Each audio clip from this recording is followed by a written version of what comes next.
What's up, guys? Welcome back to Blueclouds TV.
What's up, guys? Welcome back to Blueclouds TV.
Welcome back again to another edition of Transfer Updates live on Blueclouds Media YouTube channel.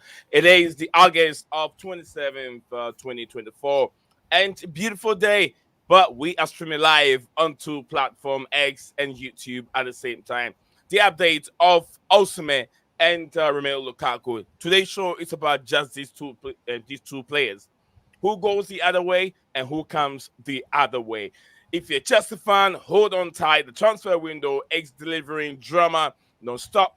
Jacques Felix is already officially been announced at Chelsea Football Club, but there's been some few updates. On Romelu Lukaku. Yes, some updates coming from a teammate. We're going to look into details into what the teammate said, some few details on it, and does that really hold any, does it hold any report in terms of if he is really joining Chelsea Football Club, and will he change his mind to go to Chelsea on loan? Will he change his mind? Time will tell. Also, we'll be looking at Victor Osimhen and Romelu Lukaku himself. Napoli want the player. It's being reported that Antonio Conte has sent some strong signal to Napoli Football Club, and that has even tell us that De Laurentiis, which is Napoli owner, the football club owner, has been at England 2 times with his sporting directors and entourage. I've been at Chelsea 2 times in a week trying to get this negotiation over the line. Lukaku to Napoli. It's very, very close. Reports coming from Fabrizio Romano and other accredited or trusted media outlets out there. So this stream is all about the Lukaku thing, the Osimhen thing. So let me know your thoughts. Let me know where you're watching us from. How can Victor Osimhen really impact this young Chelsea squad? But we'll look into that. So, guys, if you're watching us, like I said, if you have any comments, your thoughts on today's show, or any other thing in your mind, even jokes or whatever you have in mind, feel free, drop it in the comment section below. My name is Nate Zion. My co-host is Stephen G. So hang in there tight. Do not go anywhere. We'll be right back in just a second.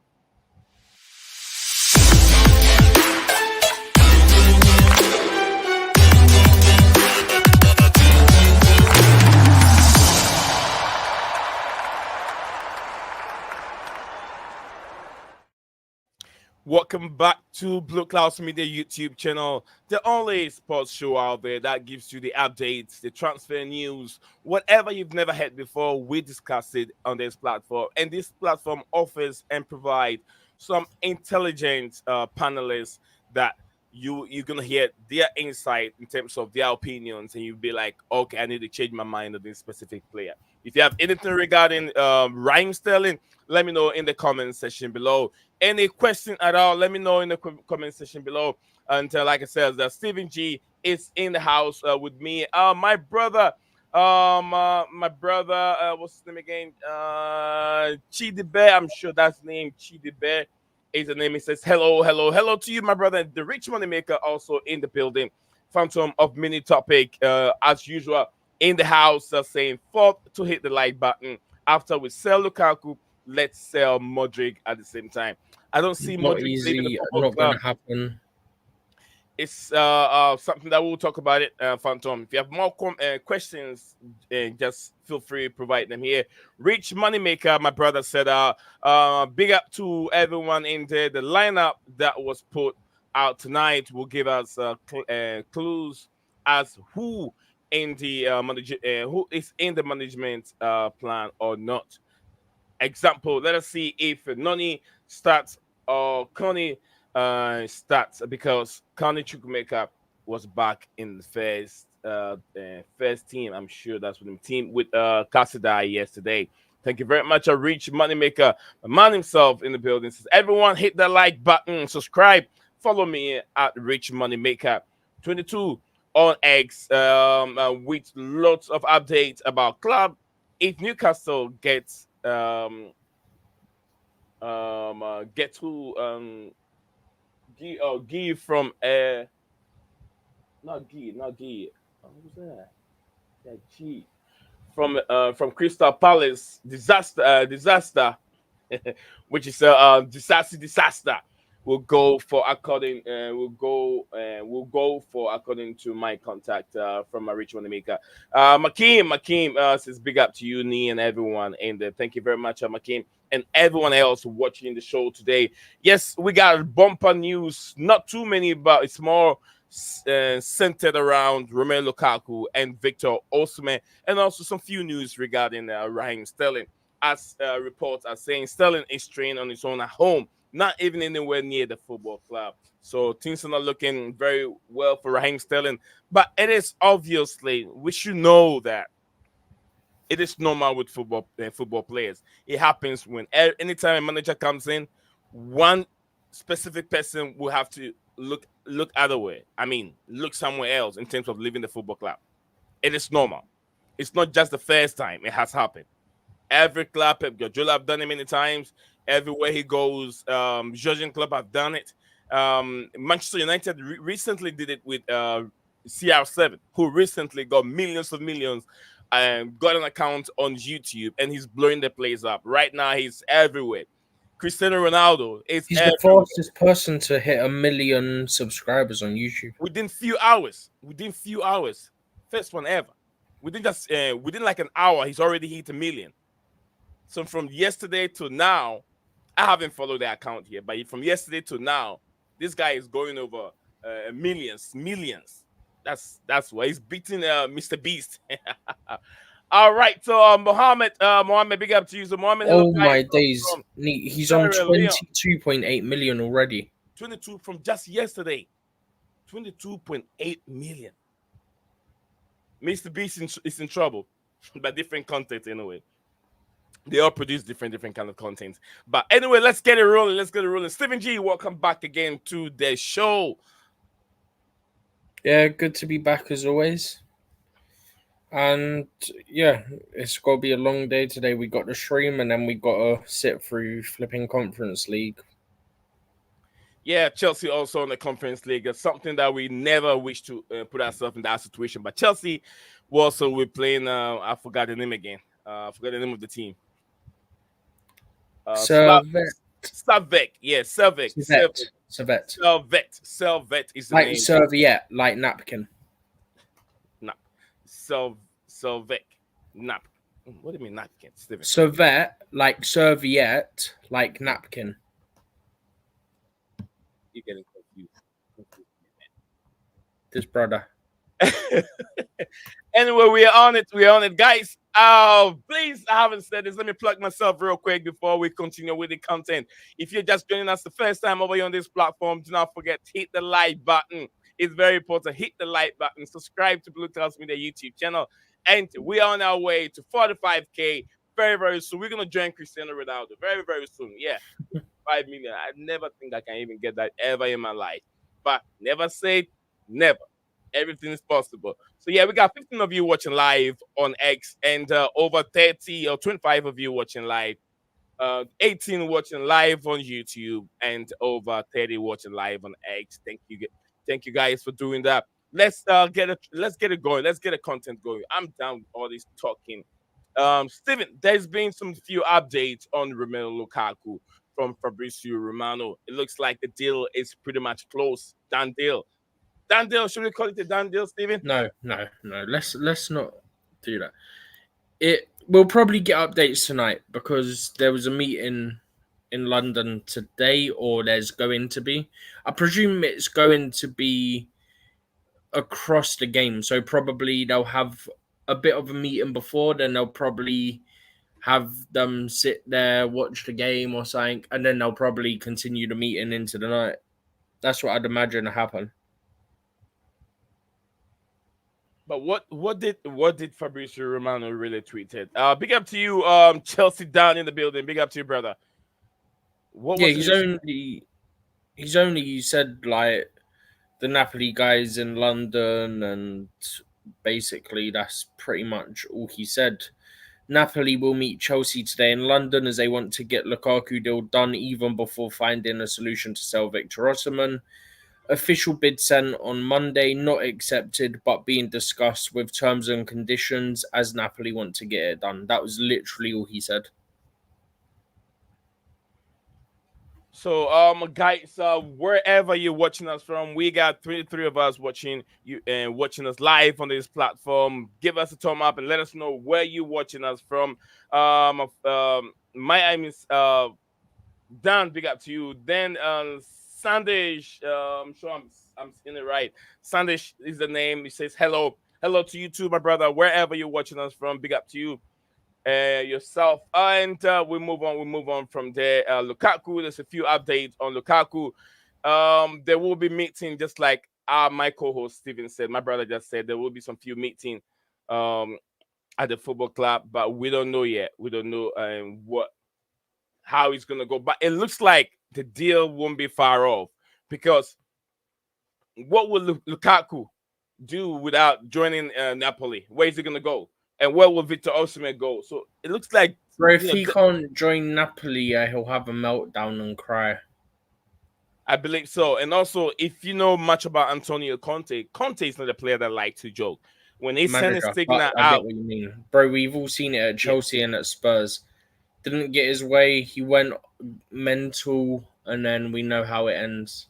right. So Conte would like to get his player to start the season. They've already lost their first game. Antonio Conte and Napoli have lost their first game, and he's sent strong signal out to Napoli entourage to get him his player, which is Romelu Lukaku. So it looks like Lukaku deal. Why not? Why not? It will work.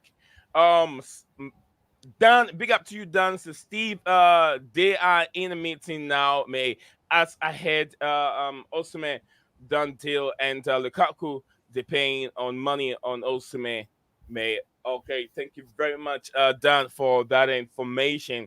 Yeah, very very information. That information is very very lucrative to us over here. We cherish that.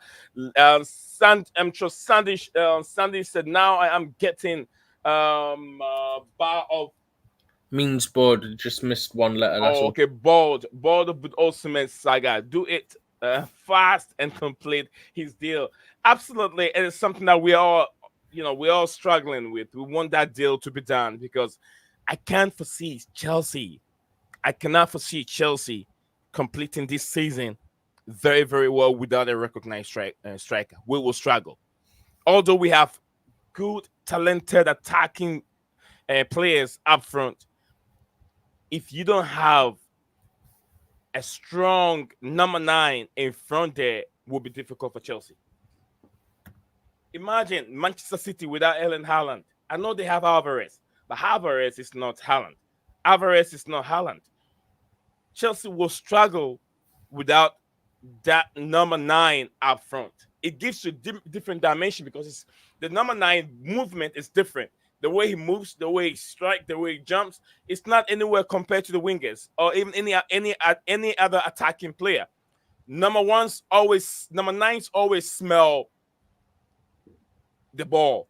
They attack the ball. They strike. More or less, like attacking players don't want to kick the ball, like strike the ball in the distance. Always want to make 1-2 moves, give it to the other player, and try to score the goal in or walk the ball in the goalpost. Not different compare. That is not compared to a number 9. Number 9 plays differently. So that would give Chelsea different dimension in terms of the way we approach certain games. So Victor Osimhen should be the guy that will make the difference for Chelsea this season. And guys, I don't know where you stand. I know it looks like we're playing Europa League. It's going to be a bit easy, but it doesn't help also. It doesn't help. If Chelsea were playing Champions League, then that's fine. It's different. But Europa League, you're playing Thursday, then you come back and play the Monday or Sunday because you can't play Sunday. You can't play Saturday. You need Hmm. at least We're two playing days Sunday this weekend. Yeah, just to play Sunday this weekend. You need at least 2 days intervals to 1 day for recovering and then 1 day to practice and then go on the pitch again for another encounter. So it's gonna be very, very difficult for Chelsea this season. Although we're playing in an inferior league called Europa Conference League, but Chelsea will win it. I believe Chelsea will win it. What do you want to say, Steven? Anything you want to add to it? I got some few comments. I got more coolest Chelsea podcast. Brother is joining us here live. Then we have Chelsea Blue also joining us. The Dan himself. Guys, keep the comments coming. Let me take it before Steven come in. Dan said that they're paying Lukaku. Chelsea selling it to them for 25 million. Chelsea Blue said a big up to everyone in there. I actually believe we wouldn't get Osimhen. This saga is going on too long, especially if if you want a loan move. I mean, I love this. You know what? This is the kind of thing that content creators love. To me, if you guys can remember how content creators celebrated and even have views and whatever subscribers, how Chelsea dragged the Enzo Fernandez deal all the way to the end. So whatever the saga is, to me, it favors me. But I know you to the fan, you don't want it. You want the deal to be done, then you're down with it. You don't want to hear it anymore. It is Victor Osimhen at Chelsea, and that is all you want. And I agree with you. I agree with you. I know how you feel, but to me, in my aspect, I want to keep it going and going until deadline day. Yeah. Hello to everyone. The coolest just said that over here. I did share you DM. Please kindly share that. Okay, I'll look at that right now. Hit the like button, people. Hit the like button coming from my brother coolest just. Yeah, so now we got 34 of you watching live on videos on YouTube alone, and the 66 in all platform wherever you are watching us from. We want to hear from you. I want to shout out your country and that lovely country that you belong in. I want people to know because some people don't know other countries. You get what I'm saying? So I want to see people say I'm in Nigeria. I'm coming. I'm talking to you from Zambia, Namibia, South America. Which part of South America? America. Which part of America itself? You get what I'm saying? North America, Asia. Let us know where you're watching us from.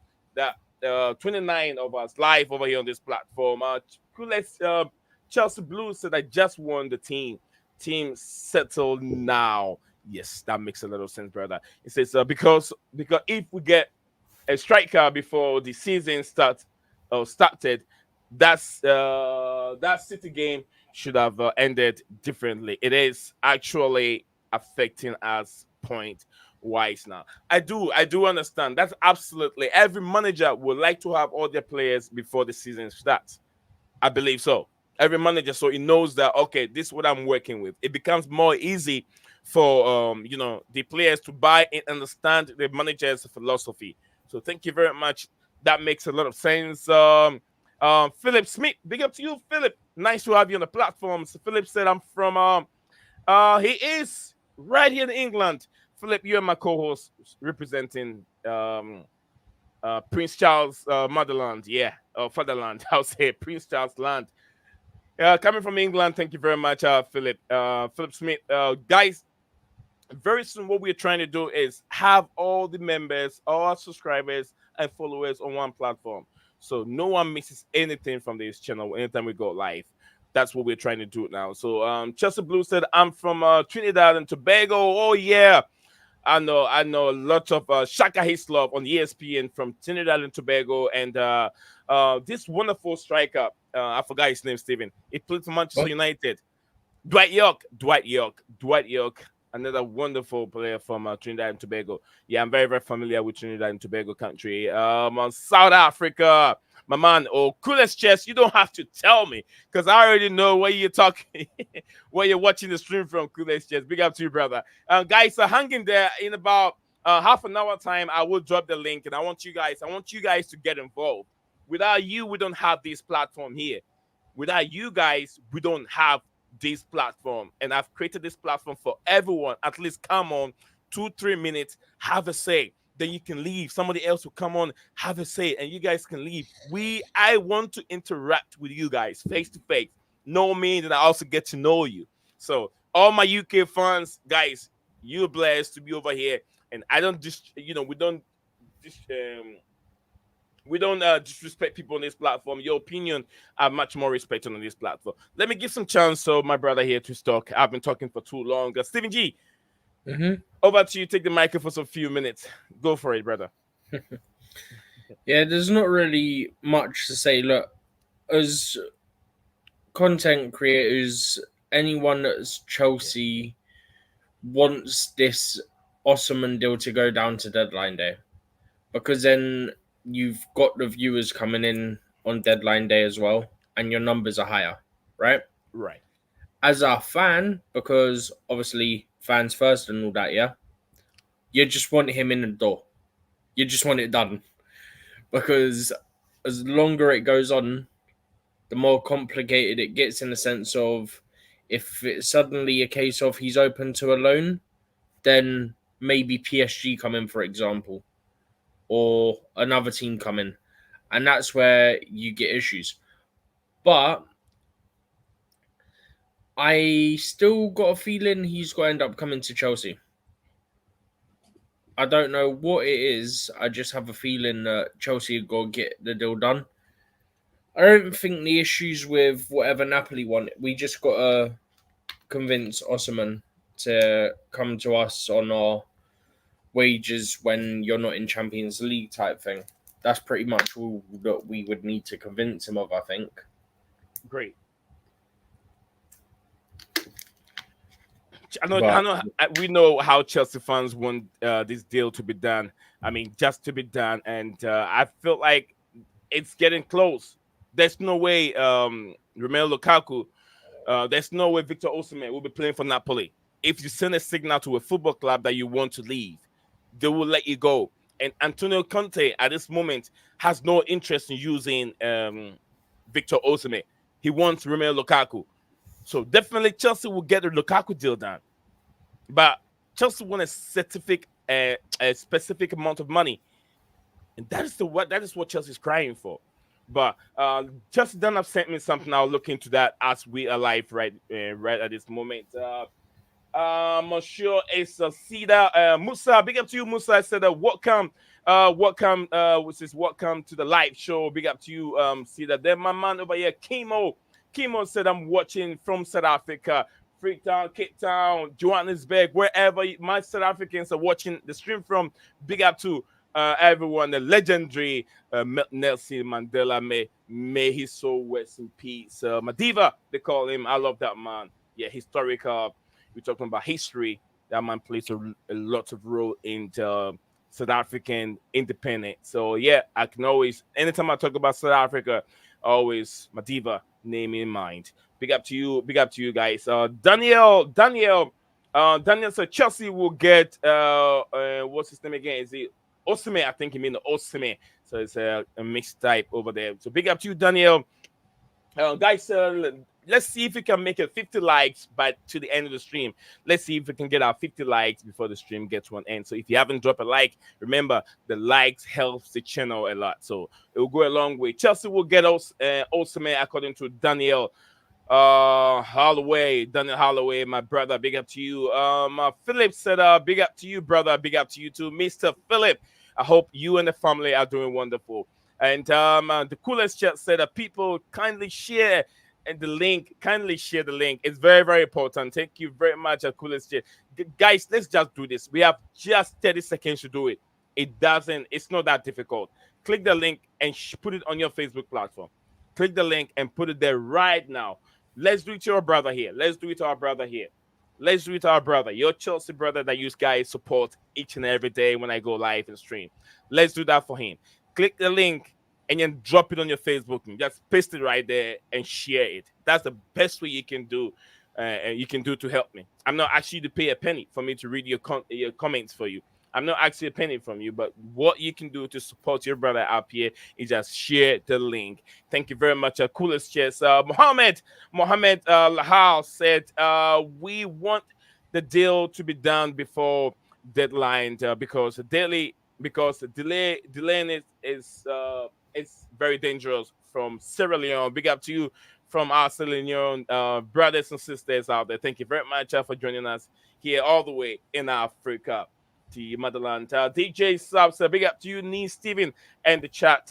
Good news on Osimhen, DJ. We can't wait for you to share that news for us right now. No problem from Coolest Chess. Big up to you, DJ. Big up to everyone, guys. Thank you very much.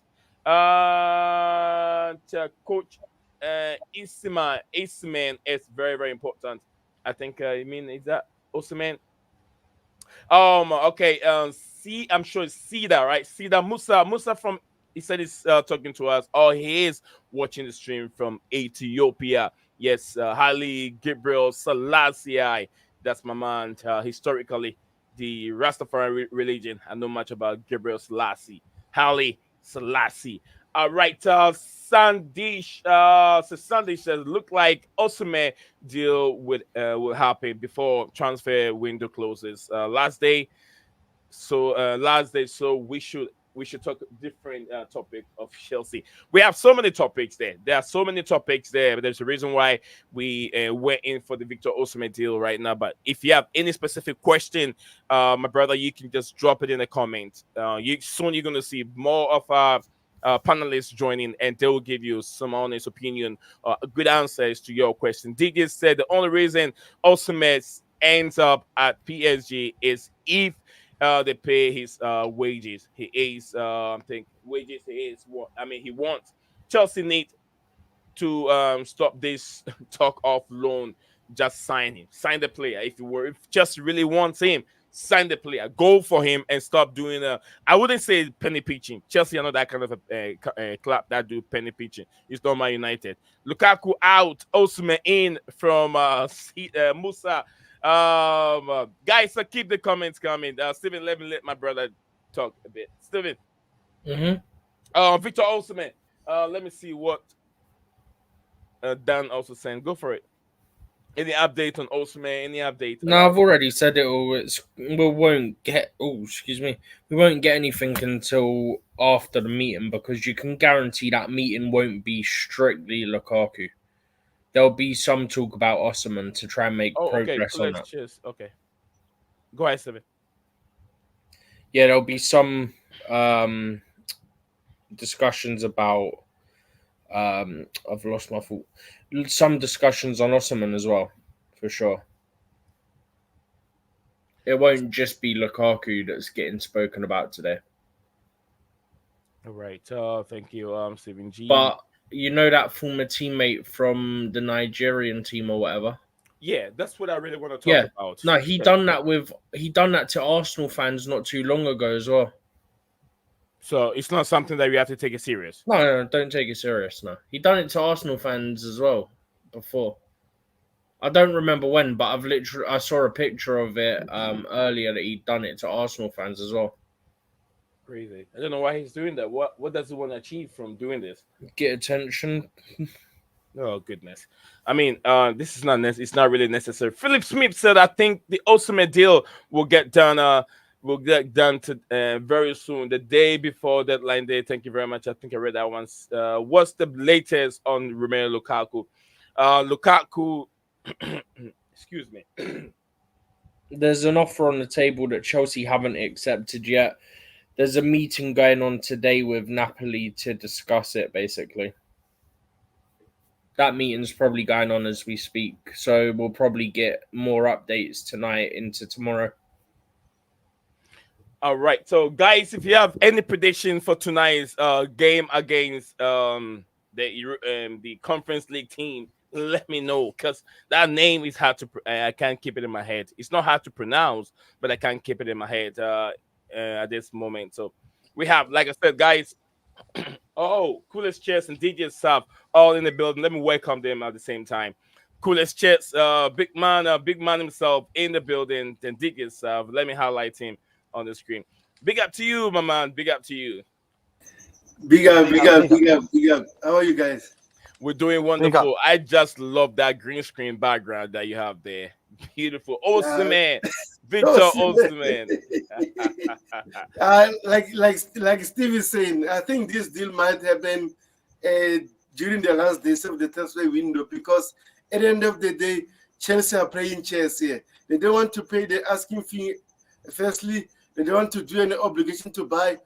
Also, they don't want to pay Victor Osimhen the wages that is asking. So, for example, during the 2 last days of the transfer window, he might slightly change his decision or opinion that, okay, let me join Chelsea for a loan. Let's see what will happen. Because at the end of the day, he doesn't want to play for Napoli anymore. And then it seems like they're getting Lukaku soon. So if Lukaku goes to Napoli, it's over for Osimhen. And I hope PSG don't crash our party this time, because I don't like that club. PSG last summer were interested to buy Ugarte. Now they're selling him to Manchester United because they didn't want him. They just signed him for the sake of they hate Chelsea. Now they're selling him to Manchester United. Basically. Yes, so clearly shows that they're signing him because they hate Chelsea. So overall, I think the Victor Osimhen deal might happen during the last days, and they keep us watching our phone, checking the updates over and over again. But hopefully we get him, because I think we need a striker like him at Chelsea. Great. Oh man, that's very impressive from Coolest Chess. Guys, this wonderful guy. He's representing the channel live from South Africa. Yes, if you're in South Africa, wherever you're watching from, my man over here is a good content creator. And all the way back home, you guys need to support him. If you're in the comment section, he's been typing, even commenting before he joined the stream. So it's right there, guys. The 3 dots will take you straight to his platform. Join him if you really if you're really a Chelsea fan, you want to support all other content creators, man is right. The Coolest Chess is the name. Support him. Mohammed Lahar said that Chelsea 3, Sabit 0. Thank you very much, my brother. We go to our senior brother in the channel. Yeah, the Cinemo's brother, DJ Sab. DJ, welcome back to your channel again, brother. Big up, guys. Big up. What's going on, people? Big up to everyone in the comments. Hope everyone's all doing well today. How you guys doing? We're doing well, DJ. We're doing well. Yeah, excellent. Yeah, exactly. I have to go exactly what Tobago, my brother's just said there.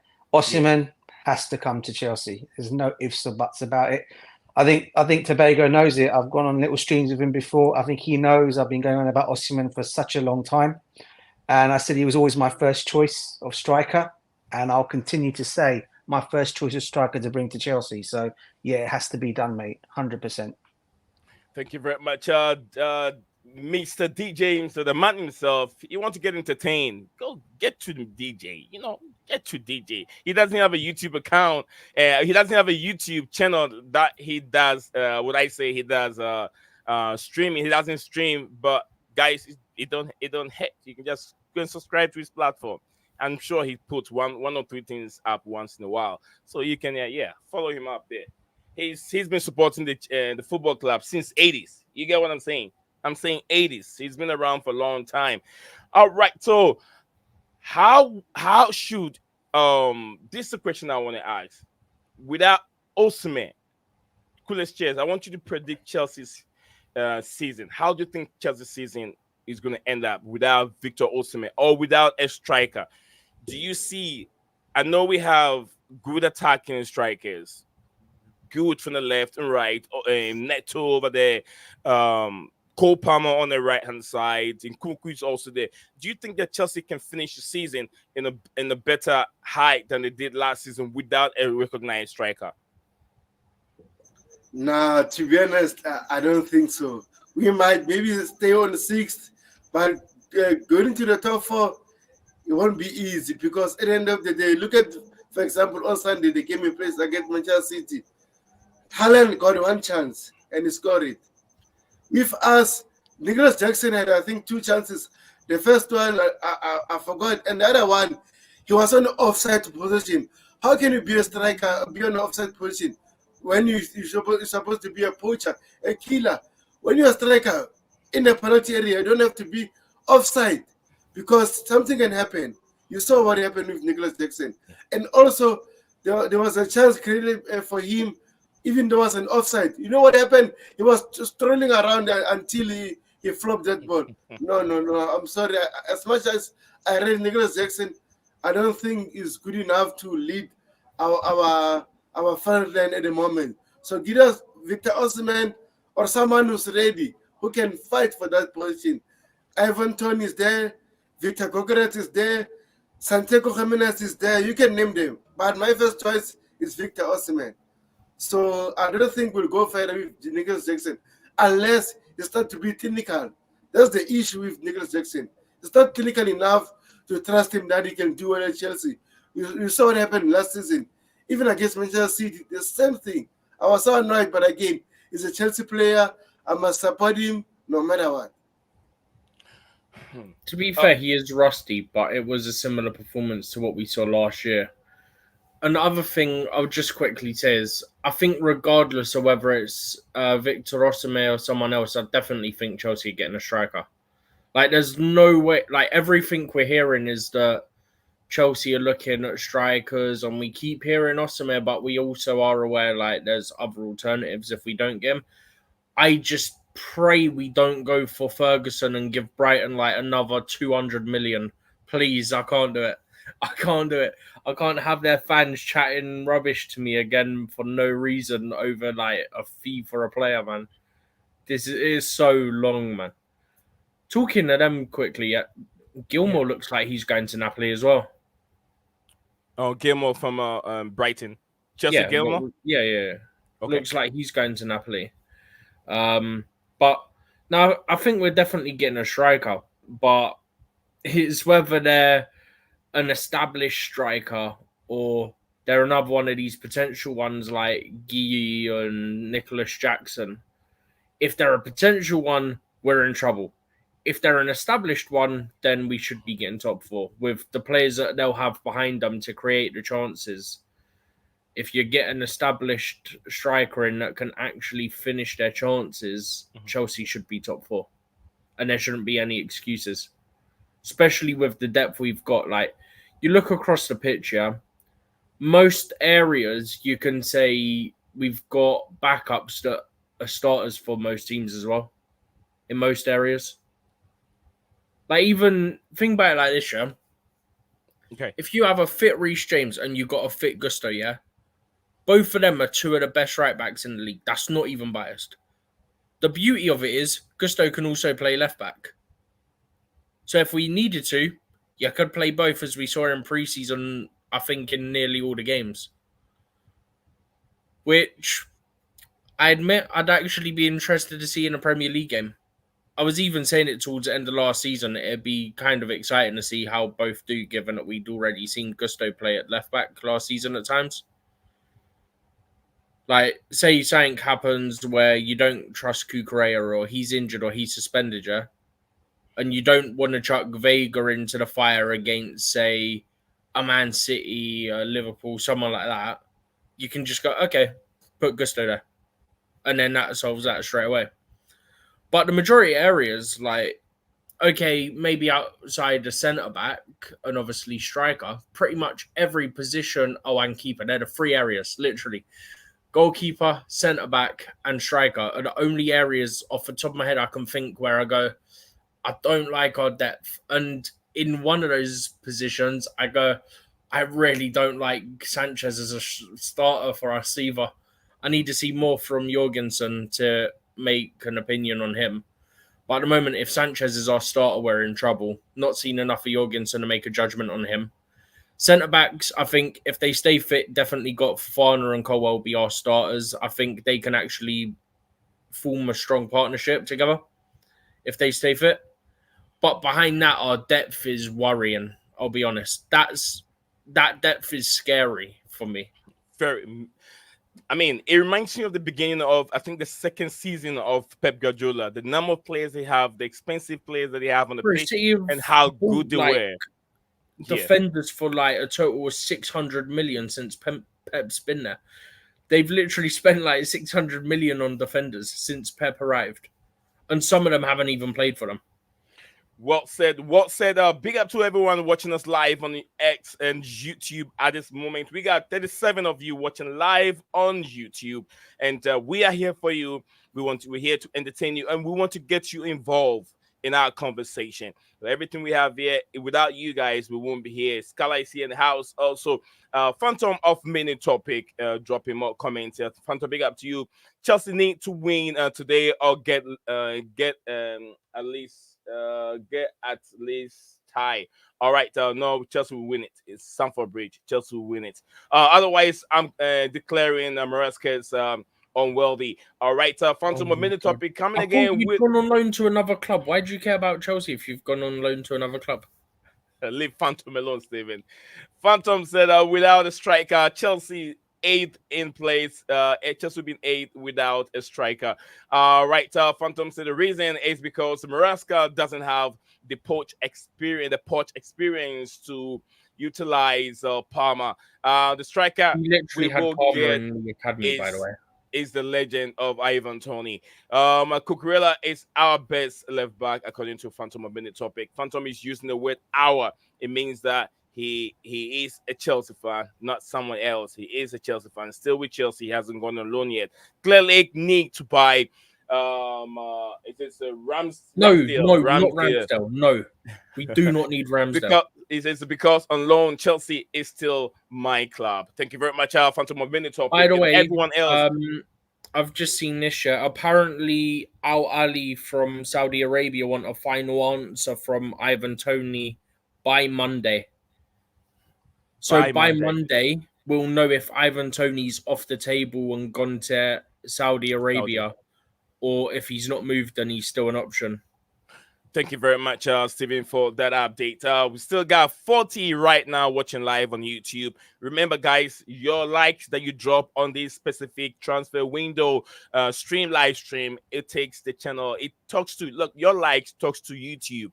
It talks to YouTube. It tells them that whatever you guys are enjoying the show. So then YouTube does what? It also helps the stream by distributing it or recommending it highly to all Chelsea fans or people that love sports and watch football, those kind of things across the world. So that is how this channel can get its 10,000 subscribers that they're looking for.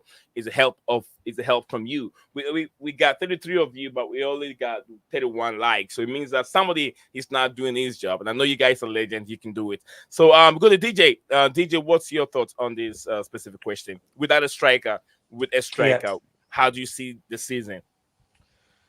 Yeah, I think, yeah, obviously, I think for me, we do need to get another striker in. I think people are still talking about obviously relying on Cole Palmer for this season again. Look, the kid was absolutely excellent last season, and I don't debate he'll be excellent again this season. So people thinking that he can't find a place in this Maresca team, I find that very hard to believe. To what Phantom was saying in his comments earlier on, there is a position that he will get the best out of Cole Palmer. There's no doubts about it. I mean, he had him in his academy at Man City, so if anyone knows him well, it's him, and Lavia as well. So this guy will know exactly what to do with these guys. So I'm not worried about that. And in terms of us getting a striker, yeah, listen, we do need another striker here. Look, I mean, Jackson done pretty well last season.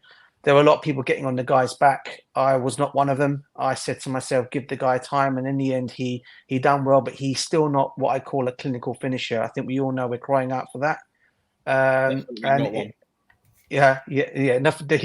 We definitely need a clinical finisher. And for me, you know, I've said it all along, and I'll carry on saying his name to the end. Victor Osimhen. Don't want any other striker. I just want Victor Osimhen at Chelsea, because I think this guy will just come in and smash and take the Premiership by storm. So so for me, yes, we do need to get that other striker in to come and help out the likes of Cole Palmer. I think João Felix will also score his goals as well. I'm not going to deny. I think he'll also get some goals as well for us. So yeah, we have got goals, but we do need that finisher, and hopefully we'll get it. Hopefully it'll be Osimhen. Thank you very much. That's the man himself, Mr. Legend, Chelsea supporter, who's a legend in the football club, DJ South himself. We have our cherished viewer and supporter, Manchester United fan. He loved this platform. We got the two of us got so much respect for each other. Scala, I think I lost Scala for a second. Scala will be right back. Oh, is it there? What's going on? Yeah, I'm still there. I thought I lost you. Oh, there you go. Welcome back to the stream, Scala. Yeah. Thanks for having me, and big up to everyone on the panel. Big up, brother. Big up, DJ. All right, so guys, if you're listening, this is a Manchester United fan. He is always interested in what goes on at Chelsea Football Club, and also giving us update from United anytime he joins the show. That's why, everyone here loves him that much. Scala, any update from United, or you just want to contribute on today's topic? Yeah, I mean, has been a major update, especially with regards to Ugarte. I mean, apparently it has been decided that it will be a loan with obligation to buy. Although one journalist, Duncan Castles, I think he reports on every club, he's saying that PSG wants straight up cash. They don't want obligation to buy and all that. So I don't know who to believe, but I think that deal will be wrapped up by maximum by next Wednesday, I guess, because after that we need to focus on selling these players. We have like at least 6 to 7 players on the pipeline to sell. So I think that will be our last big signing. As I keep saying that we do have a issue with bringing a left back in, but Ugarte will definitely happen. That's the only big update. I mean, what is going on with guys? I don't know. I'm not so sure what is going on with PSG. They spend so much money. This is a player that Chelsea wanted, Emmanuel Ugarte, and I even made a short video about him. I uploaded this video. Ugarte, Chelsea were highly interested in this player. PSG bought him, and just after a season, they're willing to sell him to Manchester United. But he hasn't had the best season. Do you think you as a Manchester United fan, do you think Erik ten Hag, the way he plays that negative football, can he get the best out of Ugarte? Well, firstly, I mean, the reason why he hasn't worked out at PSG is because he literally has 3 quality midfielders now to compete. You know, Vitinha, João Neves, Fabian Ruiz. You know, so I mean, it's not that he's a total scrub. The thing is that he doesn't fit the system which Enrique wants to play. He wants a bit more like a bit more. What's the word like I'm looking for? Like a controlled way of playing, you know, because obviously he's been at Barca and he prefers that kind of a midfielder. Even with Arne Slot, you can see that he has put Endo to the subs. You know, he doesn't want that combative defensive midfielder. So that's why, he's not preferred. But when it comes to United, we definitely need a profile like that. Because with Casemiro, his legs are almost done. Although he had a decent game against Fulham, you cannot rely on Casemiro, man. I mean, because he's like literally on the decline. We saw that in the last season.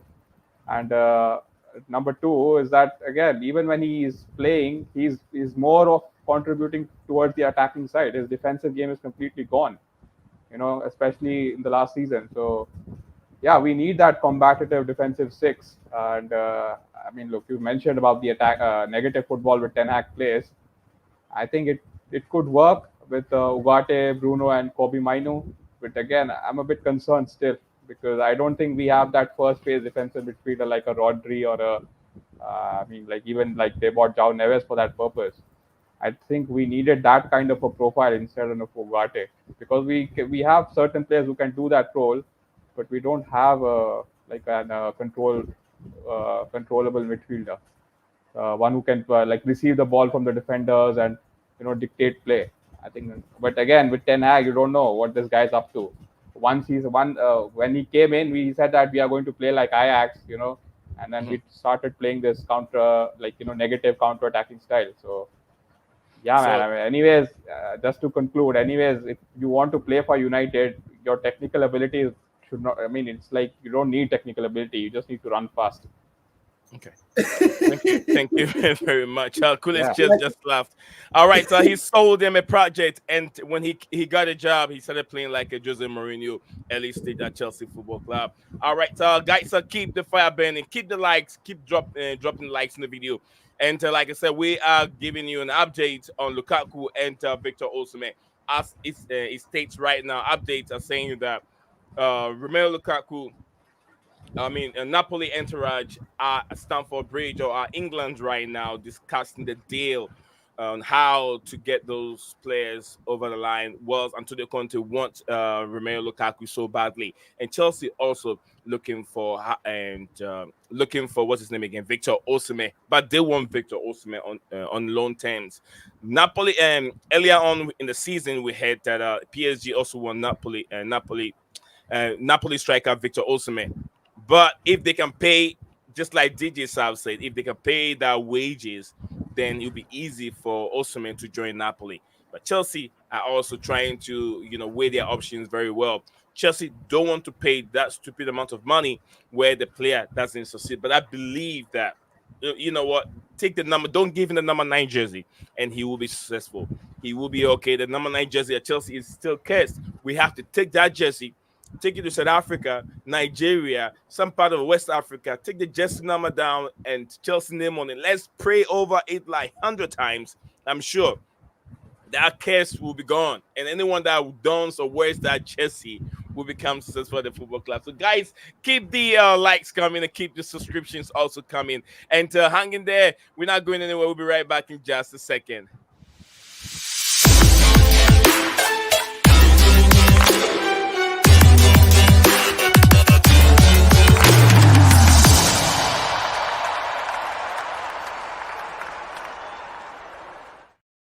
Thank you very much, folks. Thank you very much, viewers, wherever you're watching us from. We really appreciate your time. Big up to Phantom of Many Topics, dropping more comments. DJ, if we get Ivan Tony, I will immediately return from loan. Scala, there's a question from Phantom to Scala. It says, Scala, do you have McTominay news according to Phantom of Many Topic? I'm trying to highlight the comment. Okay, I've got it now. I want to love you forever in the building.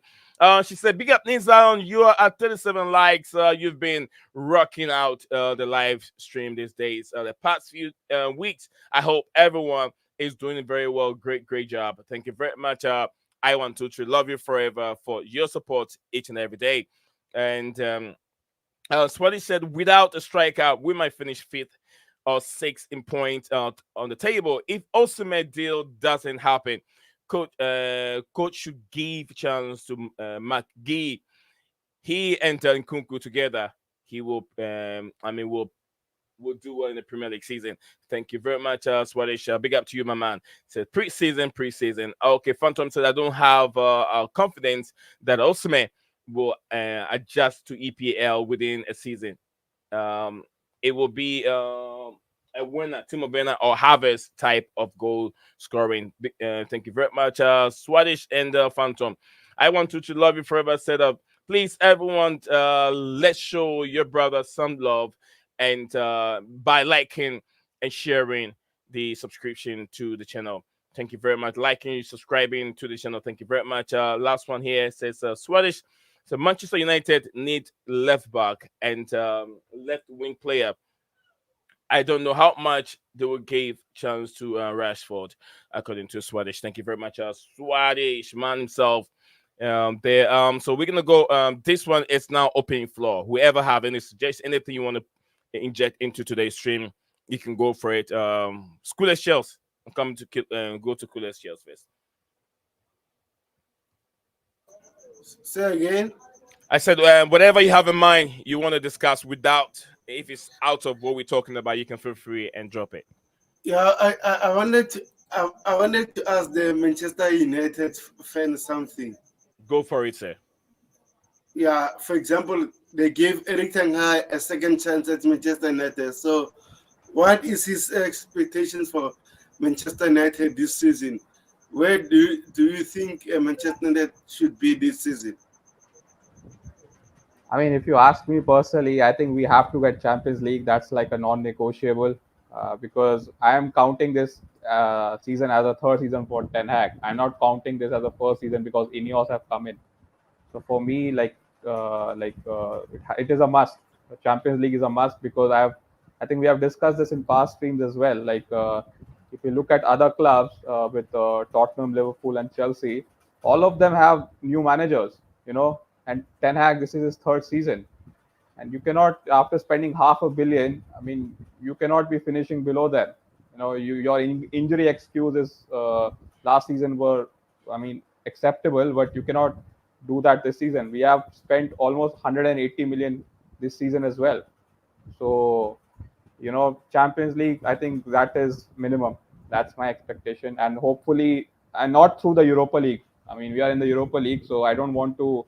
Although that would be good, but I feel like if you go through the Premier League positions, that indicates your progress much better than going through the Europa League. Because when we won the FA Cup against Newcastle, we had 4 home draws against very average teams. So yeah, that's my expectation, man. I mean, Champions League through the Premier League route. So, don't you think Manchester United should focus a lot on Europe, winning Europa League, because that's a guarantee to be in the Champions League next season? Yeah, I mean, that could be a situation which could pan out itself if we are confirmed that top 4 is not reachable. I mean, it could happen by December or by Jan, but I don't think we should be focusing on that. I mean, we had a decent game against Fulham, and I mean, this Brighton game, we are playing Brighton away, who beat Everton 3-0. So, games like that indicate how much United have progressed. So, as I said before, I don't think I am not too much interested in the Europa League. I mean, if we win it, it's good. But finishing fourth or third with at least double digit of points behind the league leaders, I think that would be acceptable because we are not challenging Arsenal or Man City. And I don't know who will finish third. So also you have to don't forget that this year Champions League, you are playing 4 extra games. It's a 17-game season, not 13. So we can have that advantage as well because other top teams will be playing many games more than us. So yeah, man. I mean, I don't think Europa League should be focused from the beginning, and it should be Champions League from the Premier League route. Yeah, I'm looking forward towards that game because Brighton have signed some fantastic players. If you watch the signings this summer, oh my gosh, they are very, very good. They have And spent their more than coach, £150 million. exactly. Even their coach is playing some interesting football. So never rule out Brighton this season. I think will surprise most teams. But again, being in the top 4 for them or top 6 would be hard. Maybe finish in the Conference League position. We'll never know. But they've signed some fantastic players. And then also the return of Matoma. So you guys need to watch out. Matoma is back. The Japanese international, it's also back. So it's going to be a very difficult game. I can't wait to see the Brighton and Manchester United game. Anyway, we're going to move on from there. Thank you very much, Coolest Chess, for your questions to Scala United. Expectations of Manchester United. They need to I'll say Sir Alex Ferguson has set the bar very high, and it looks like anyone that comes in struggles. Maybe the blame can be on the owners, the Glazers, or maybe you could say maybe Woodward, what's his name again, Mr. Woodward or whatever, also did not bring the right players in. Always looking for big name players who doesn't accomplish nothing. But we're gonna move on. Steven.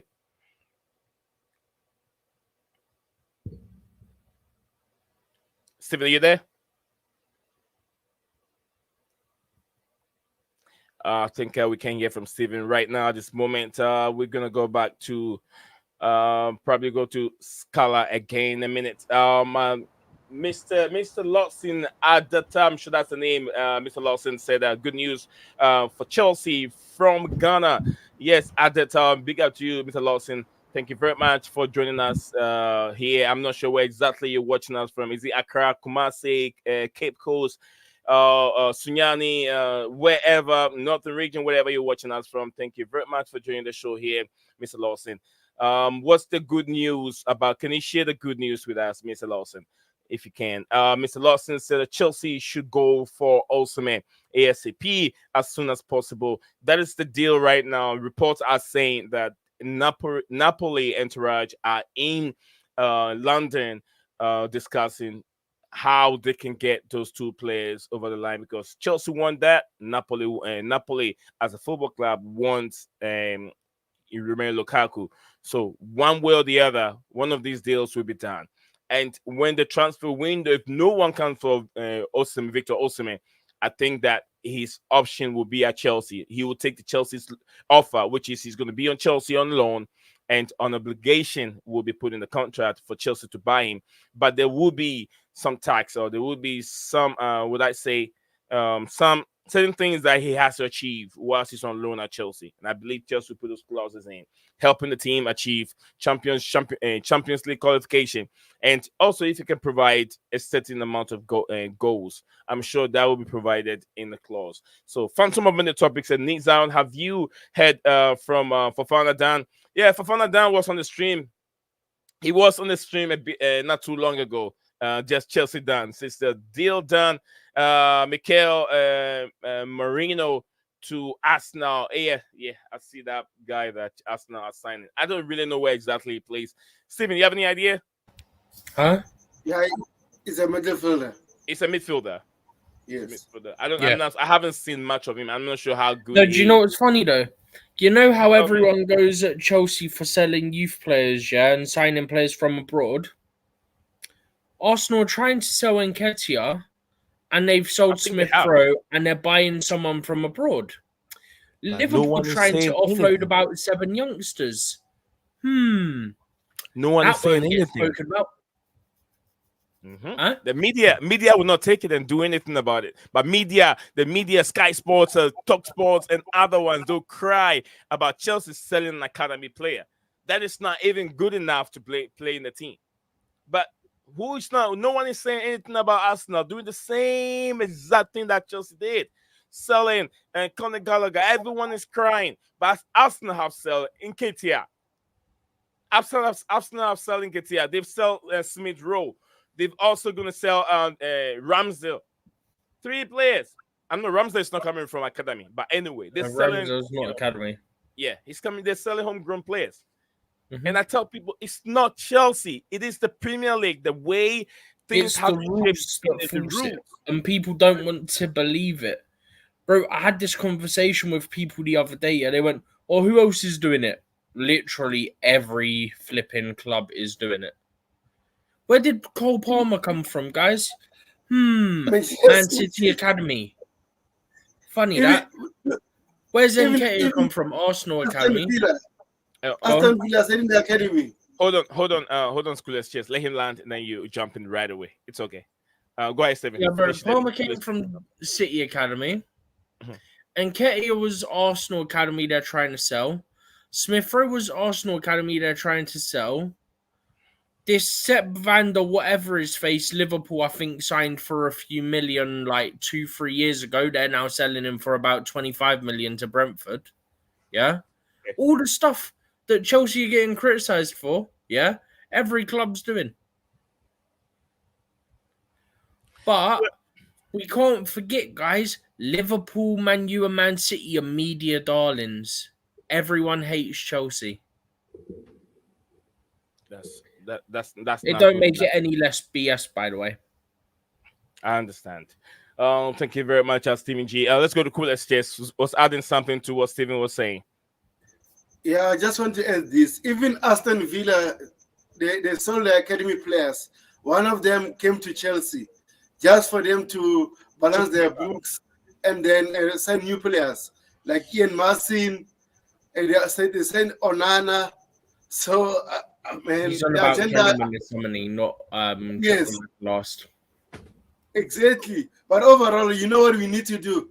And I hope Enzo Maresca will do that and the players. I think from tonight, we need to set the standards. We need to win our games. From tonight, Sunday against Wolves, we beat Wolves, maybe 2-0, 3-0, whatever.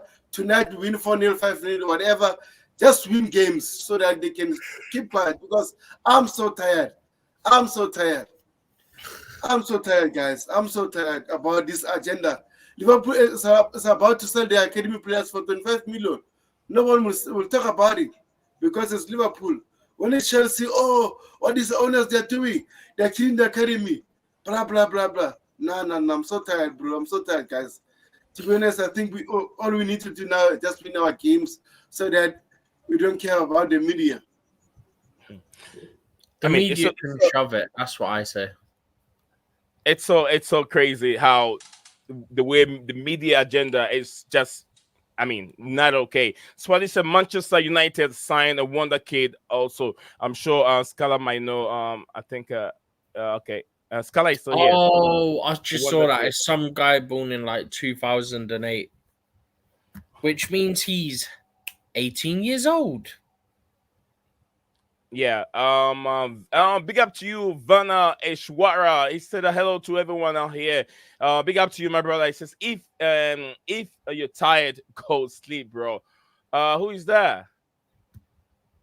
Oh no. Oh, to my brother here. Oh, he's just tired of the media. You have to listen to what he was trying to say. Very nice. He said that he's just tired of the media's agenda and how they're so negative on Chelsea.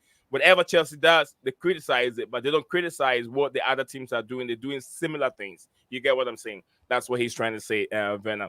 I said that's what he said. Arsenal is doing some, and he's doing he's doing the same, same as we did.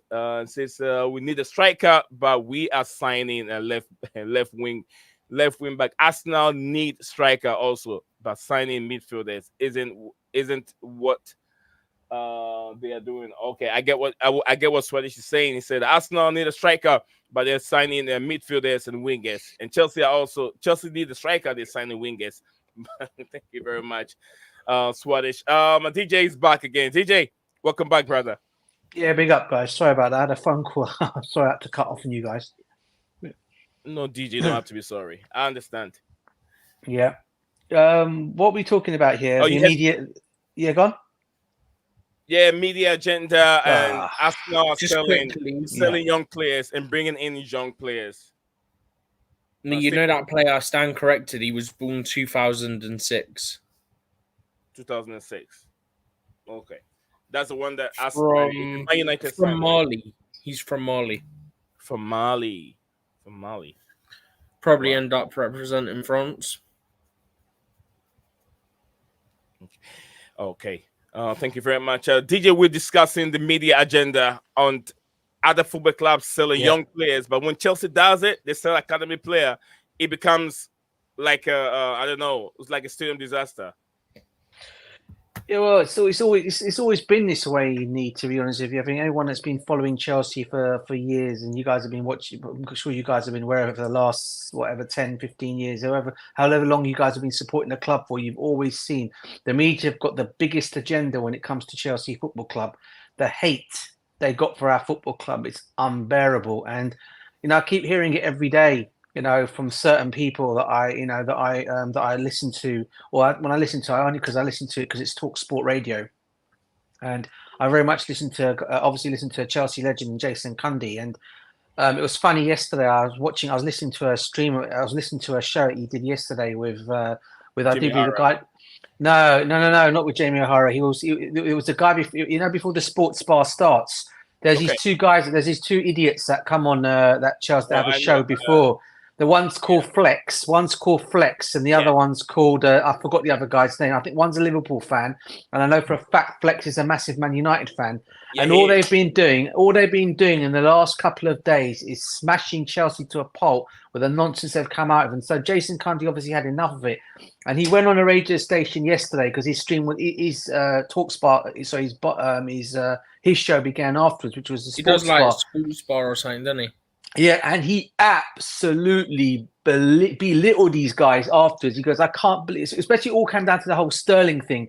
He absolutely ridiculed them on radio, saying, all you guys ever do, sit there, knocking my football club, this and that. What about what other clubs do? He was throwing it all at them, and they had no answers. And afterwards, the guys are saying afterwards, oh, yeah, but, you know, Chelsea did it, and all of a sudden they changed their slight stance, but they were still, you could tell they were like giving it. Jason Cunny just gave it to them, and big up to him. What a legend he is. And he even said it himself. I was pushed out of Chelsea, he said, but he goes, that's the way business is. He goes, it's the way things go at Chelsea. It's the way they do. And every other club does it as well. But I think what it comes out, I think the reason why it's more mentioned about the academy plays, I think we had a big discussion about this yesterday. And I think a lot of the times in the academy plays are getting sold for pure profit. I think this is what's making a lot of the people out there, or say the people that don't support the football club, they're thinking, what are they doing to their next gen? What are they doing to the next generation of players that want to eventually get into this Chelsea team and become heroes, become stars in their fans' eyes? They're not giving that opportunity, because all they're doing basically is they're going and signing up all these other youngsters from all around the world. And what they're doing then is they're getting rid of whatever youngsters they've got in their youth academy. They're selling them for profit. And he goes, that But for every me, he club's goes, doing that, DJ. That's the issue. I know, bro. I know they are, but I think I get 100%. I'm not. What you calling it, bro? I know it. I know every club does it. I'm not debating it at all. But all I'm saying, basically, in terms of the academy, I think a lot of them seem to think that we're forcing out our academy boys. They're not going to get the opportunity to play now. As we talked about it yesterday, there's two players that have stayed behind from the academy team. One's called Achimpong, and the other one's called Taiwi George, who have both stayed within the Chelsea first team. Right? Yeah, guess who else from our academy got added onto the B list, by the way? So obviously Colwell was on the B list, but there's another one as well. I know. What's his name was put back on there yesterday. Oh yes, Tyreek, George, and Josh have all been put on the B list, so they can all be in the squad tonight. Yeah, they can be. But guys, remember, they don't get chances at Chelsea. It's not like Josh made his debut last season against Tottenham. Exactly, bro. But you see, these are the things that people don't want to look at. All they're looking at, and I said it I've said it all along, guys. Okay. The point is, and I'm not saying this to I'm not by the way, I'm not saying this to Sculler, because I know Sculler's a safe dude, and I'm talking about other fans out there. Yeah. There are too many fans out there, rival fans, that are hating on Chelsea for what we're doing. Because we've got no big European football, they're vexed that we're still pulling players. And you're seeing Liverpool being rejected left, right, and centre, right, by every other player that's coming to them being rejected. And yet Chelsea is still getting the pull players. And it's really annoying the media. It's completely annoying. And all they can do now is, they're treating their players like this. They're this and that. They won't think about, well, you know what? Liverpool have been rejected by this player, this player, this player. Yet Chelsea is still pulling the players in. Bro, they're media darlings. They won't care. Do you know what I'm saying? But I'm just saying, bro, it just tells me how it is with the media, and it's always going to be the case. You wait till Victor Osimhen comes to Chelsea. Oh my days! You're gonna hear all the nonsense, utter nonsense coming out of people's mouths about Victor Osimhen and all the why did he go to Chelsea? Why did he go and do this? And I'm like thinking to myself, you guys, man, they just need to take a relaxation break out. Look at what Chelsea have done over the last 20 years. The most successful club, regardless of what people want to say, the most successful club over the last 20 years. Okay, we've had two bad years for whatever reason or another, and I've already said why, and I'm just going to say it because these owners have, at this moment in time, have just not done it for me at this moment in time, and I said they've got to prove me wrong. Okay, and at the end of the day, we're still the only thing I do like though is we've still got pull, and a lot of fans can't accept that. So that's how I look at the They situation. can't So, accept it because you've got teams like Arsenal and Liverpool who are in bigger competitions that still can't sign the players, so they get all upset about it because Chelsea's clearly got to be a bigger club currently, despite not being in the Champions League, because we get all the players. Bro, Liverpool wanted Caicedo, Enzo, Lavia, yeah? yeah. They're 0 for 3. They wanted Zubamendi, 0 for 4. Reject. They want Rejected Marmotashvili. FC, bro. Maybe he'll reject them and they'll go 0 for 5. I have a picture on my screen that I would like to share with you guys later on as the stream goes. So, DJ, you want to take some few comments for me? I got the last 2 comments. Yeah, sure. For me. If you guys want to react to it, you can react to it once I get that picture. Yeah, I want to show it to Stella. I do believe we've got one. Is it from Varna? Is it Varna? Yeah, Who's Varna Yeah, support, you're. by the way? Sorry, bro. Who's Varna support, by the way? He's a Chelsea fan, Really? as far as I know. Varna, yeah. I think he's come on here many times. I've seen him. He's come on here before, and I've seen him on other streams as well. I think he is a Chelsea fan. He's either Chelsea or Man United. I can't remember, but I think it's actually Chelsea. I think it's a Chelsea fan. He said if you look at if you listen to the comment, you can understand where he is coming from. Oh, because he's saying you're not debating, but it sounds like you're crying so loud, bro. We're just annoyed that the media have hated us forever, and they don't treat every club the same. It's always Chelsea treated one way, then Arsenal, Man U, Man City, Liverpool treated another way, yeah? You don't hear much about Man City's 115 charges anymore. Oh, no, not at all. Like, you heard about it a couple of weeks ago because the date's coming up, yeah? Yeah, but, bro, if Chelsea had 115 charges every day without fail, it'd be on the news. Oh, mate. Yeah, you know that. You know that, Stephen. You know that's going to be the case. But because it's Manchester City and it's Pep Guardiola, that ain't going to be mentioned as much, is it? Best manager in the world. That wastes the life of players. Yeah, won the Premiership, going for his 5th title now in a row. If he should go and win it again this year, 5 I mean, isn't his? And I'm hearing, and then the worst thing is, then Liverpool won one, then he's done a 4-peat, isn't it? And exactly. But the other thing I'll say, and you're hearing these Manchester City fans as well. These are the other thing, Man City fans that annoy me as well, right? Again, the only reason they got their success is because they were bought by Sheikh Mansour. That's the only reason why they got their success. Whereas Chelsea actually won trophies long before Roman Abramovich bought the football club. Yeah. So when Man City fans try to throw that at Chelsea fans, oh yeah, well you had the same situation. No, we didn't. Yeah, because if you know your history, if you know about our football club, you would know. Pre-Roman Abramovich, we won in European trophy. We won 2 European trophies. We won a Super Cup. We won FA Cups. Yeah. Long before that. So yeah, these Man City fans are another one that get you. But I can't wait for their hearing. I really can't. Honestly. Mansour took over in 2008, right? Yeah, it was. If Chelsea are allegedly founded in 2004, then Man City are founded in 2008. Oh, because Man City like to play that card like every other rival. So cool, I'll play it for them then. Thank you very much. Werner, I'm not talking about the media. I'm talking about the academy. Academy Crybaby. I'm not sure who Academy Crybaby is. He on the panel? Werner, is he the person on the panel? I don't know exactly what you're talking about. Courtney, big up to you, Courtney. I saw you yesterday. I saw you on the stream yesterday. Big up to you for returning again. And guys, we are trying to see if we can get 50 likes by the end of the stream. I think we've gone above 40 already. Let's see if we can get a 50 before the stream comes to an end. Yeah, we got 45 or something. So let's see if we can do it before the stream comes to an end. Verna said that Cloud is one of your panel, a Gallagher fanboy.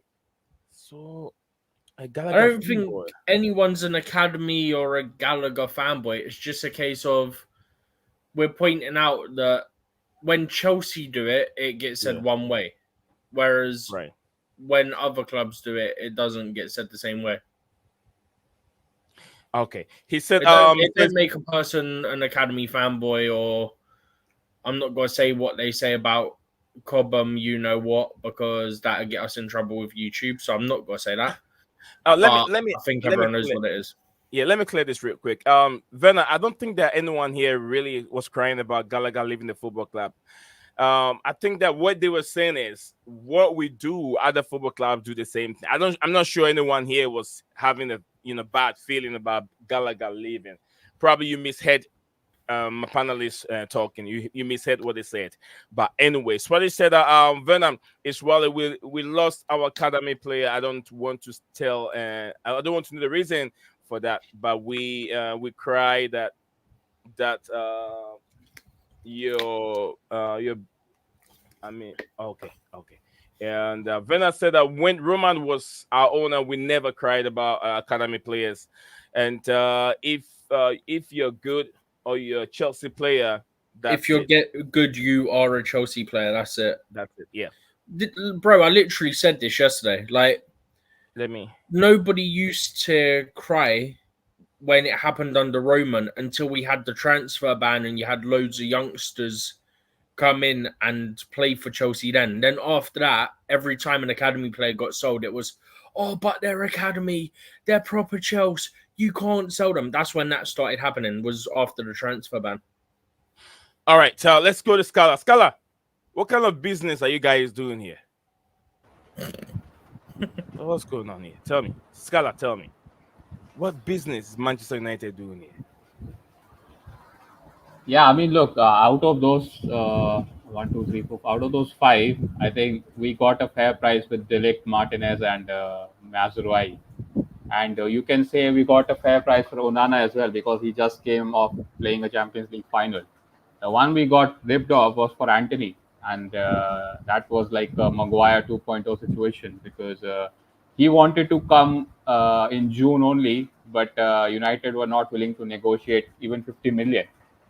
And that's when we had Glazers and Woodward and Arnold and those kinds of people. And by the time August hit, Anthony was posting stuff like he wants to join United on his IG, and then we end up paying whatever he had to be paid eventually. So yeah, if you're talking about the price, I think if you remove Anthony, I think everyone else is a fair price. And we didn't buy Mazraoui and Delict from Ajax.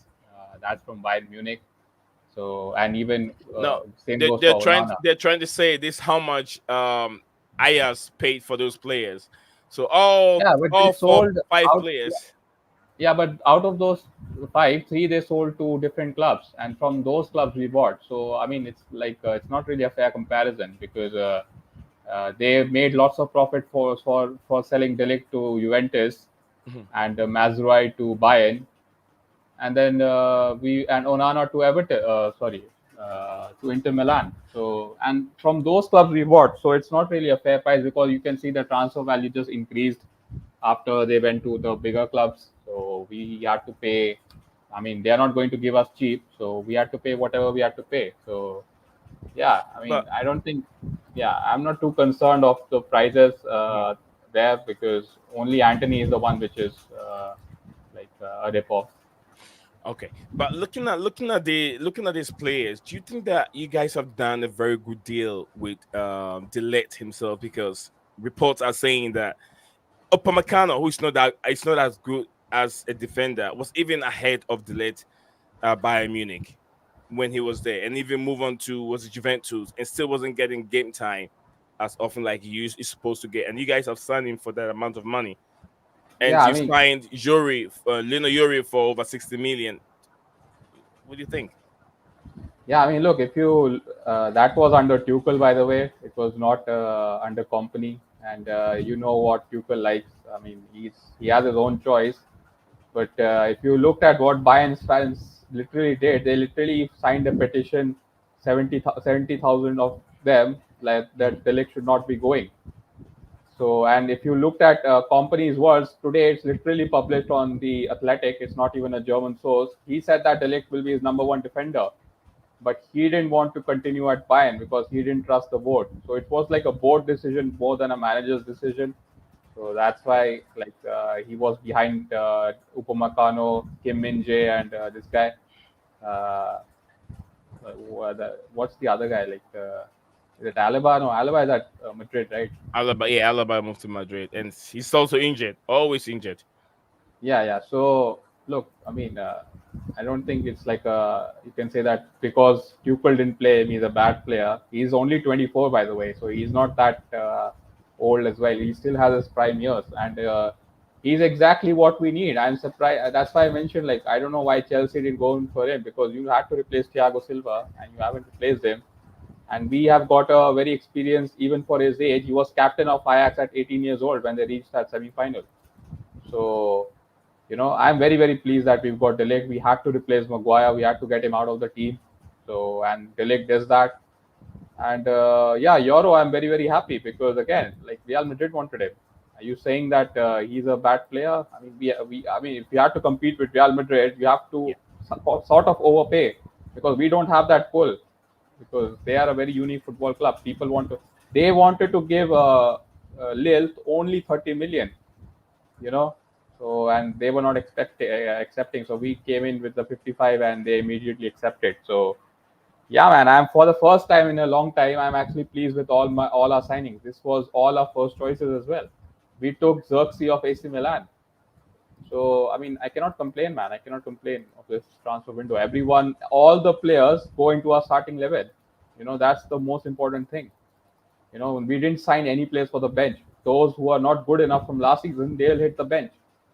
And I mean, it's literally like I won't say a perfect transfer window because we still need to sell players, but it's the best in the recent past, definitely. Okay. Thank you very much, Scala. I just brought it up. I want some few clarification, but yeah, he's told me some of these players deserve the amount.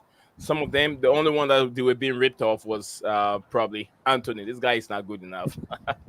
I do understand, but anyway, it's just a little bit of a joke here and there, but there's still more clarification, and we all learn. Steven, you all right? Yeah. What do you mean, see ya? No, I was replying to Coolest Shells. Oh, okay. Oh, okay. We lost him. This okay. So the message got to go, guys. So thank you for having me. Coolest Shells, thank you very much for joining the show.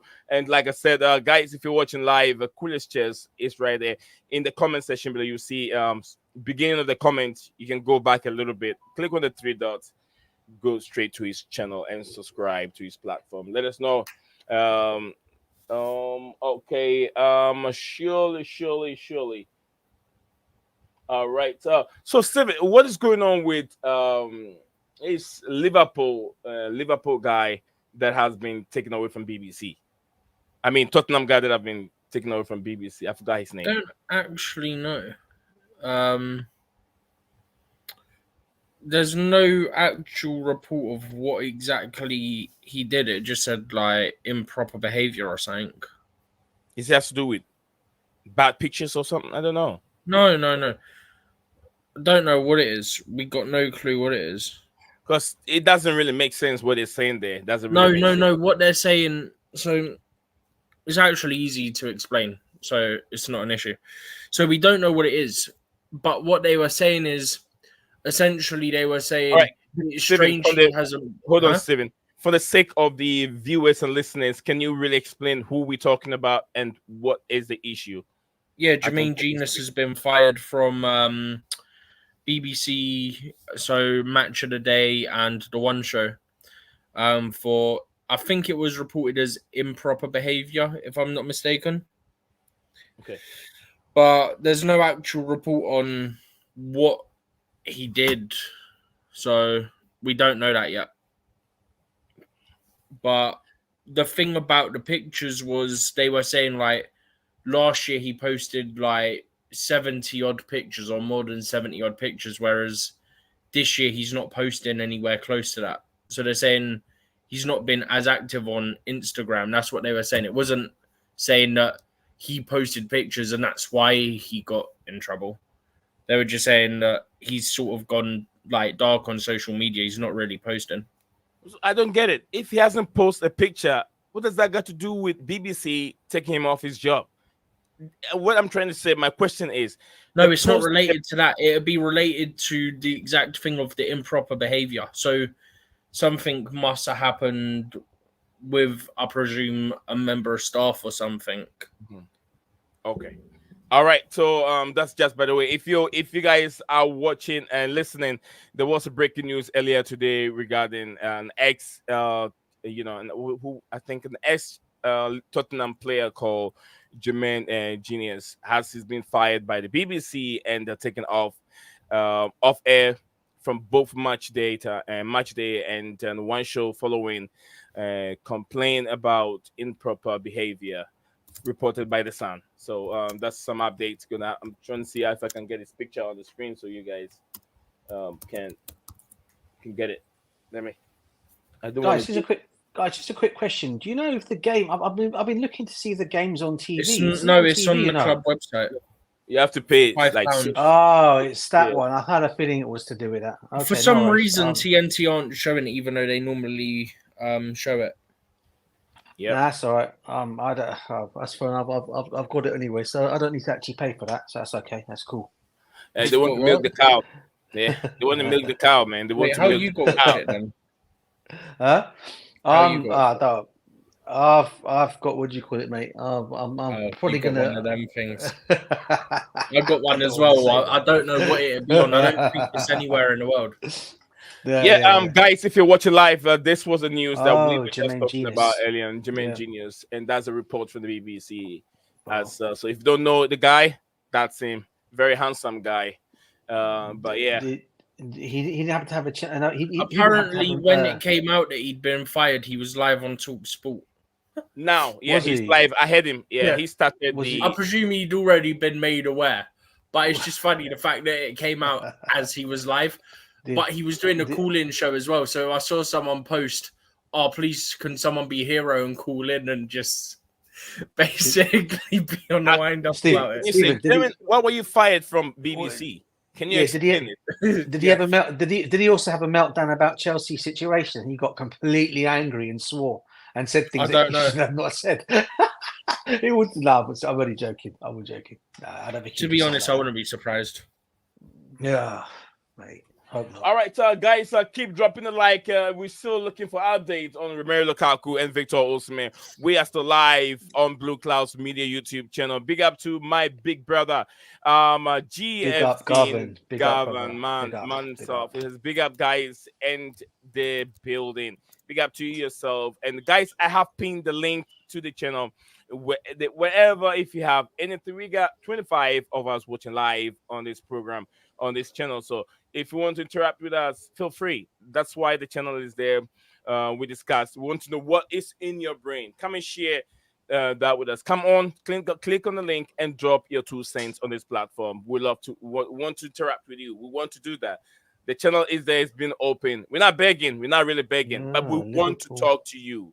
We want to hear your voice because the voice of the people are the voice of the Lord. They say you are the Chelsea fans. You might have different opinions compared to what I have. Verna Iswara said that's not okay. That's not the point. Okay, I think I've read that one. So Yeah, I think you have. yeah, I have read almost all the comments. So the link is right there. I want to see new people. Don't be shy. You don't have to be. You don't have to be speaking fluent English. But we just want to hear your voice. We just want to hear your voice. Your concern about Chelsea's dealing the transfer. What's your thoughts on the Raheem Sterling situation? What's your thoughts on Joao Felix income, the return of Joao Felix? And what's your thoughts on some of these midfielders, the pair? How can Chelsea really, get in a better place in this season? Let me know. What's your thoughts on also our current manager, Enzo Maresca? Do you think it's good enough? Oh, there's so many questions that we can answer here. I've been here many times. I've had my opinion in terms of what I see with the football club. I buy into the project and I see something good will happen.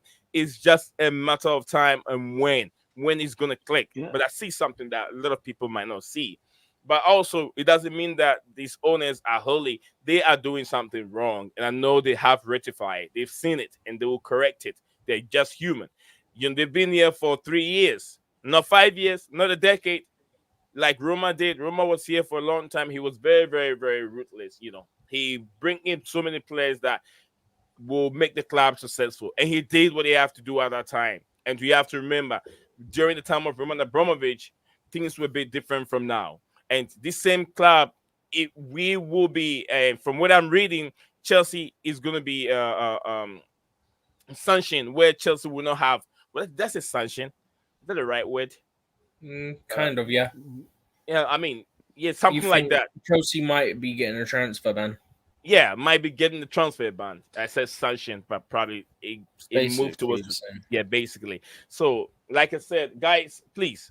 There's so many things that have been done under the old regime, but current owners are also paying for it. Is that Todd Bowley's fault? Like we always say, it's not his fault. He only had 10%, but everyone says Todd Bowley, Todd Bowley, Todd Bowley. Come on, guys, we can't do that. Because they lack the brain capacity to go and do research. All right, so we're gonna move on. We have our brother joining us here. Like I said, guys, the link's right there. Click on it. It'll bring you right here to the channel and have a say. That's why the channel is being created, for everyone to jump on and have a say. Can I say something real quick? Because I'm still at work. Can I say something real quick? Yeah, go for it. Big Go up. for it.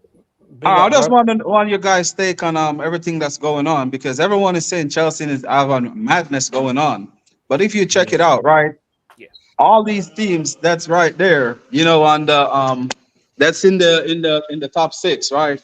Chelsea in the best position right now. Because if you notice, right, sorry for the noise, 1 second. So Yeah, if you notice, right, Raheem Sterling is a big flop at Chelsea. We all can say yes or no, right? Yes. Okay, so now Chelsea is trying to get rid of all the players that they've been bantering us about for the last 2 seasons. Now everyone is backing the player. So what they want from Chelsea, they want Chelsea to fail. In my point of view, they like when Chelsea is failing, because Chelsea is the best team in England for the last 20 years. We can put it that way.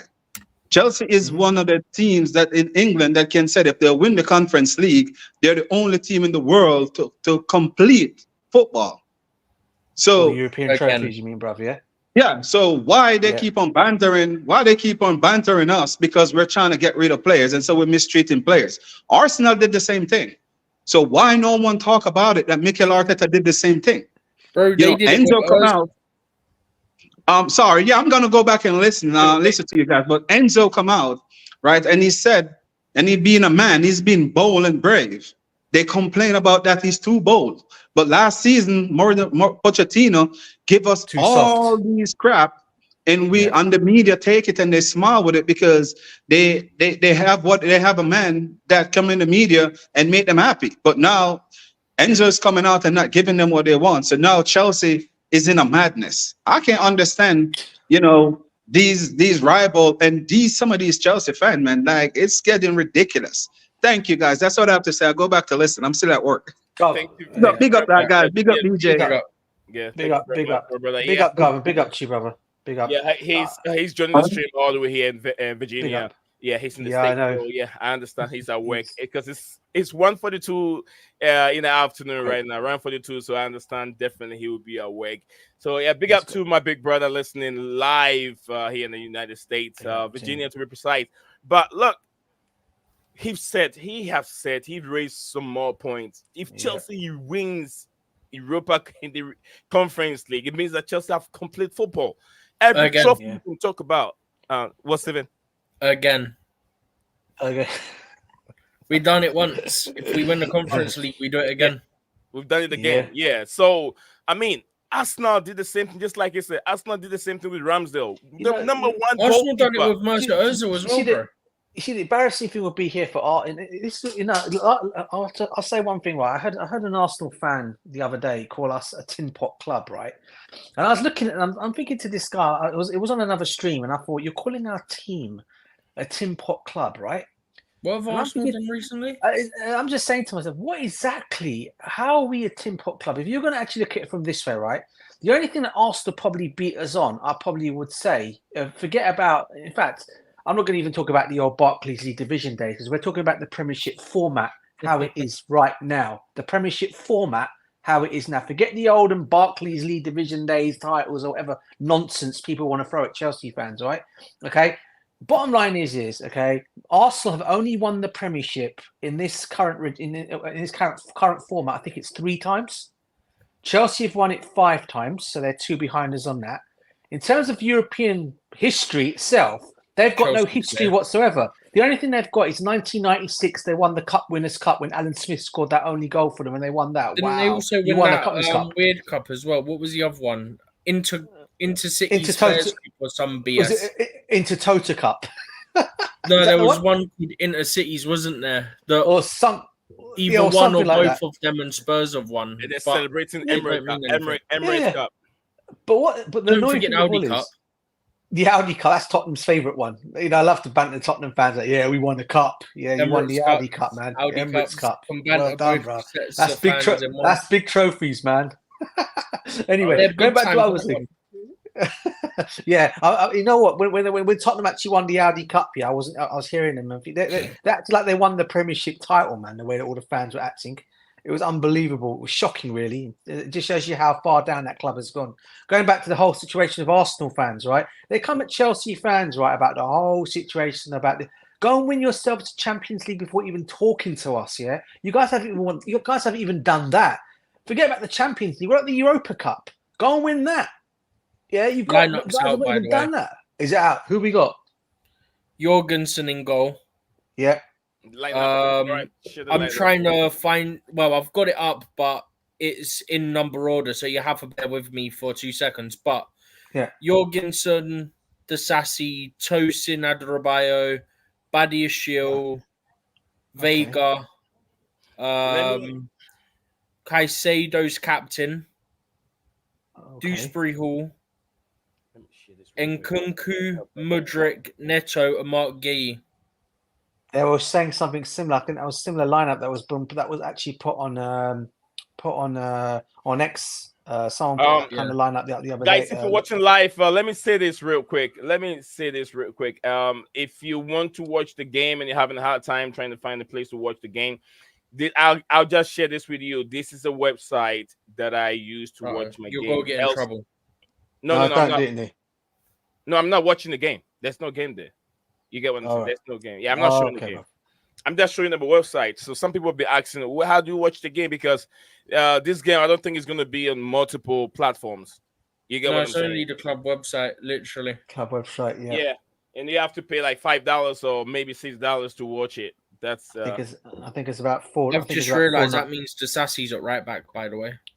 Oh, what's going on? That should be all right. Can you guys hear me? Tonight's game. Yeah. Yeah. Yeah, something. My screen is all frozen. I can't do anything. Oh no, not again. Not again. But I'm glad you guys can hear me one way or the other. So I was trying to share the screen for you guys to know. There's a website called yallashoot.com or yalla.com. You can search it on Google. It will bring it up for you. It's free. All the games are there. I think all the games are right there. Right there. I think Lanes versus Panathinaikos also will be playing. Ayas will be playing Jagiellonia. And then FC Lugano will be playing Besiktas. So yeah, there are some games. Games go. There'll be some games on that platform you can watch, guys. So if you don't have any place to watch it, do not forget the platform. The link is right there. I'll drop the link in the comment section below so you guys can get it. I'm gonna presume this is more of a 4-3-3 for today's game, opposed to the other day where it was a 4-2-3-1. Screen is frozen. I can't even change view the formation. I can't do anything.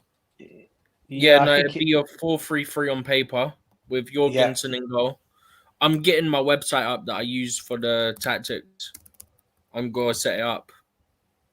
Okay. Let's put. Guys, I apologize for not getting it. My screen is frozen. I can't do much right now. I got too many X open on my screen here. Kickoff's 8 o'clock. Kickoff's 8 o'clock, right? Yeah. UK time. Yeah. I'm going to do it on what it is on paper, by the way, not what it'd be in possession, because we've seen different variations in possession, so I'm not going to try and guess it. Yeah. I'm actually I'm hoping Neto gets a couple of goals tonight. I don't care if he gets goals so long as we win and we batter them. Yeah, we have to, mate. We have to make some. I mean, I know who they are. Is it Savetta? They call it, right? Yeah. Servette. Servette. Yeah, listen, we need to make some. I mean, even though they're not a big team, but just to shut everyone up. If Chelsea go and get an excellent result today, I think this whole talk of a lot of these Chelsea are a people. mess, guys. Well, yeah. Well, no, it'll be look, they beat a mini. What will be the next one? Oh, look, they beat some small Oh, team look, in they Europe. beat a napkin, bruv. Yeah. It'll be like You know what I'm crying? You know what I want? I a want serviette, bro. I want the team That's to what I build said up. earlier bro. to me. He Yeah, goes, who we playing? I went, Servette, like serviette, like napkin, and he didn't get it. Oh, No, that's I'm what not you're laughing saying. at. Yeah, I'm not laughing at that, Nee. I'm just laughing at the fans that they will say, "Oh, yeah, they beat a serviette, they beat a napkin team." I can imagine it's all going to come out tonight from the rival Who fans. did Yeah. Arsenal beat in the Europa League last year? Who did they beat? Yeah, I still did swear not- they struggled. and they still couldn't even win it. Was it El young, Villarreal, one of the Spanish team. was it They Young got Boys? knocked out by No, Young Boys. No, but Young Boys. I thought no, it wasn't Young Boys, was it? no, it weren't Young Is Boys. it from Turkish team? Can't remember. But they played some stinkers in the Europa League and still struggled, so they can't really talk about anything. So I said they can't, and even that one trophy that you expect them to go and win, they couldn't even go and do that. And you've got Arsenal fans calling Chelsea a tin pot club. My days, mate. Steven, Where are we see- going with this? Steven, see if You know what I there's a mean? way you can share Honestly. the video on StreamYard. Not a video. Yep. Would I say the prediction? Sorry. Prediction. Yeah, the lineup. Yeah, the lineup. Oh, the okay. lineup. If you can share it on StreamYard, if there's a way you can do it. Let me try and figure this out. You know what? It's better being a tin pot club than being bottlers, man. Because they've bottled the league in the last 3 seasons, and they can't even go and do it. Or last 2 seasons, they've bottled the league, and they want to talk to Chelsea fans. Nah, mate. That's why I don't have you it. realize I don't that have I'm it. wearing a white shirt? It's making me stand out of the video. The backdrop is separating me from the backdrop. If I wear dark dress, it blends in with the background and doesn't make it look nice. But when I wear a white shirt, you don't want to put black people in the black room or a dark room. What? You can't see them. Huh? It might be. You might be able to show it now. No, I can't do anything. The whole screen is doing. Yeah, it won't show up then. It won't show up. What? Oh, he's asking for the permission from me, right? Yeah.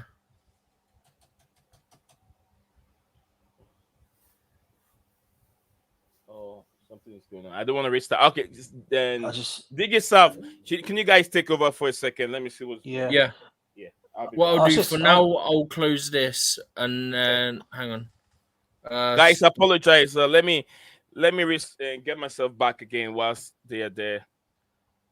Yeah. I was just going to say, big up to the Saskia Gunnar in the comments. I know I'm writing about your club. It's not towards you, bro. It's actually towards some of your other fan base that are just so, what do you call, calling our club a tin pot club when we've more or less done everything and won everything in the game. We have done everything. There's no more or less about it. That's why I'm saying it's some of your fan base, the Saskia Gunnar. In case he's already thinking I'm coming at him, it's not him. It's just generally Arsenal fans, just in general.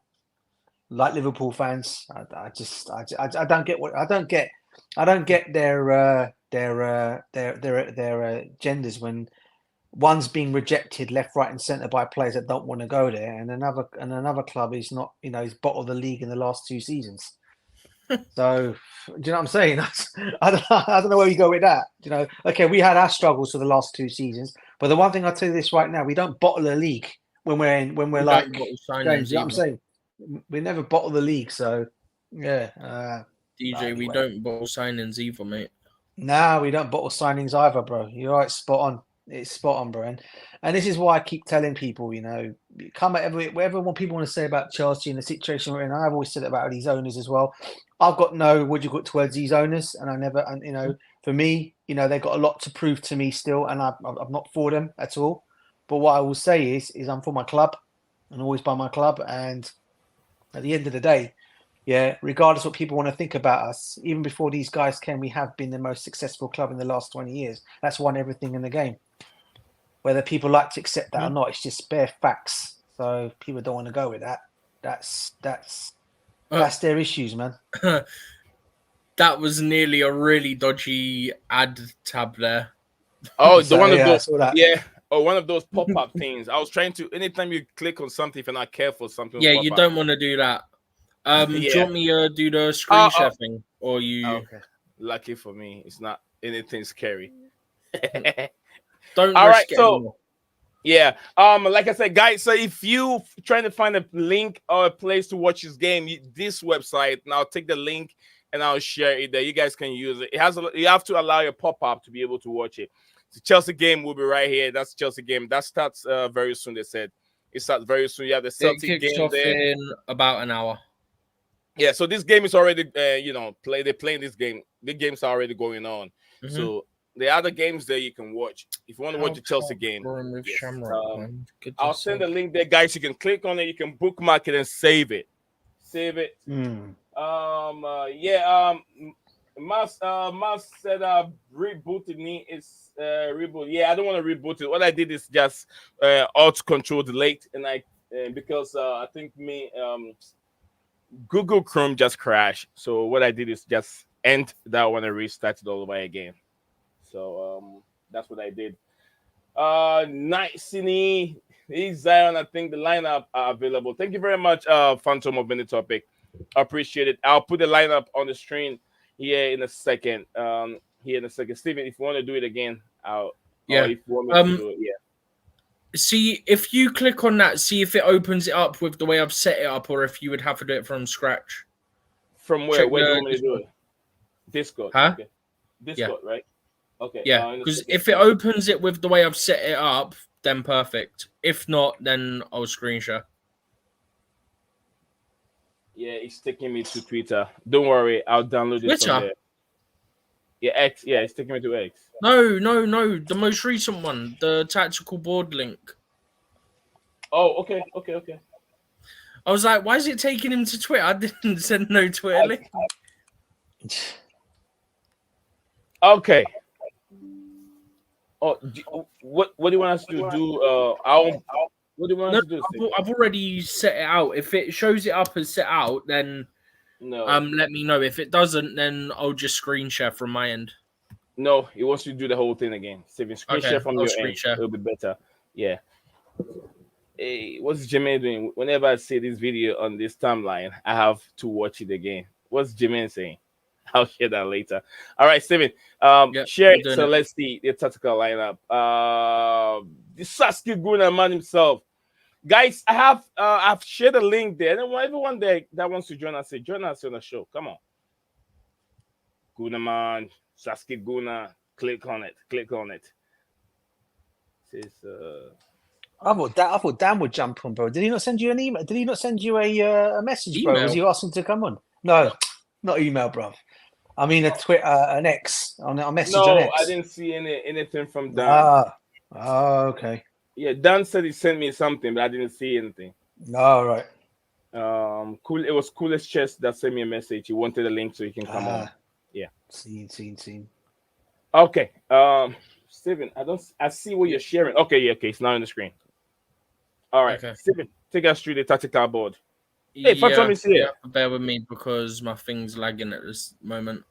Phantom G. Right, I'm gonna try and get it to work zoomed in. Hold on a second, Phantom. Work. Okay, go for it. Okay, looks like Gooey. Am I saying his name right? Mark Gooey is our striker. We got Mudryk. We got Nito. Yeah. We got Nkunku. Yeah. We got Doonesbury Hall. Okay. Caicedo is the captain. Who's Vega? Viega. He's the new Renato Vega. He's the new left back we've got. Oh, okay. I don't even know him.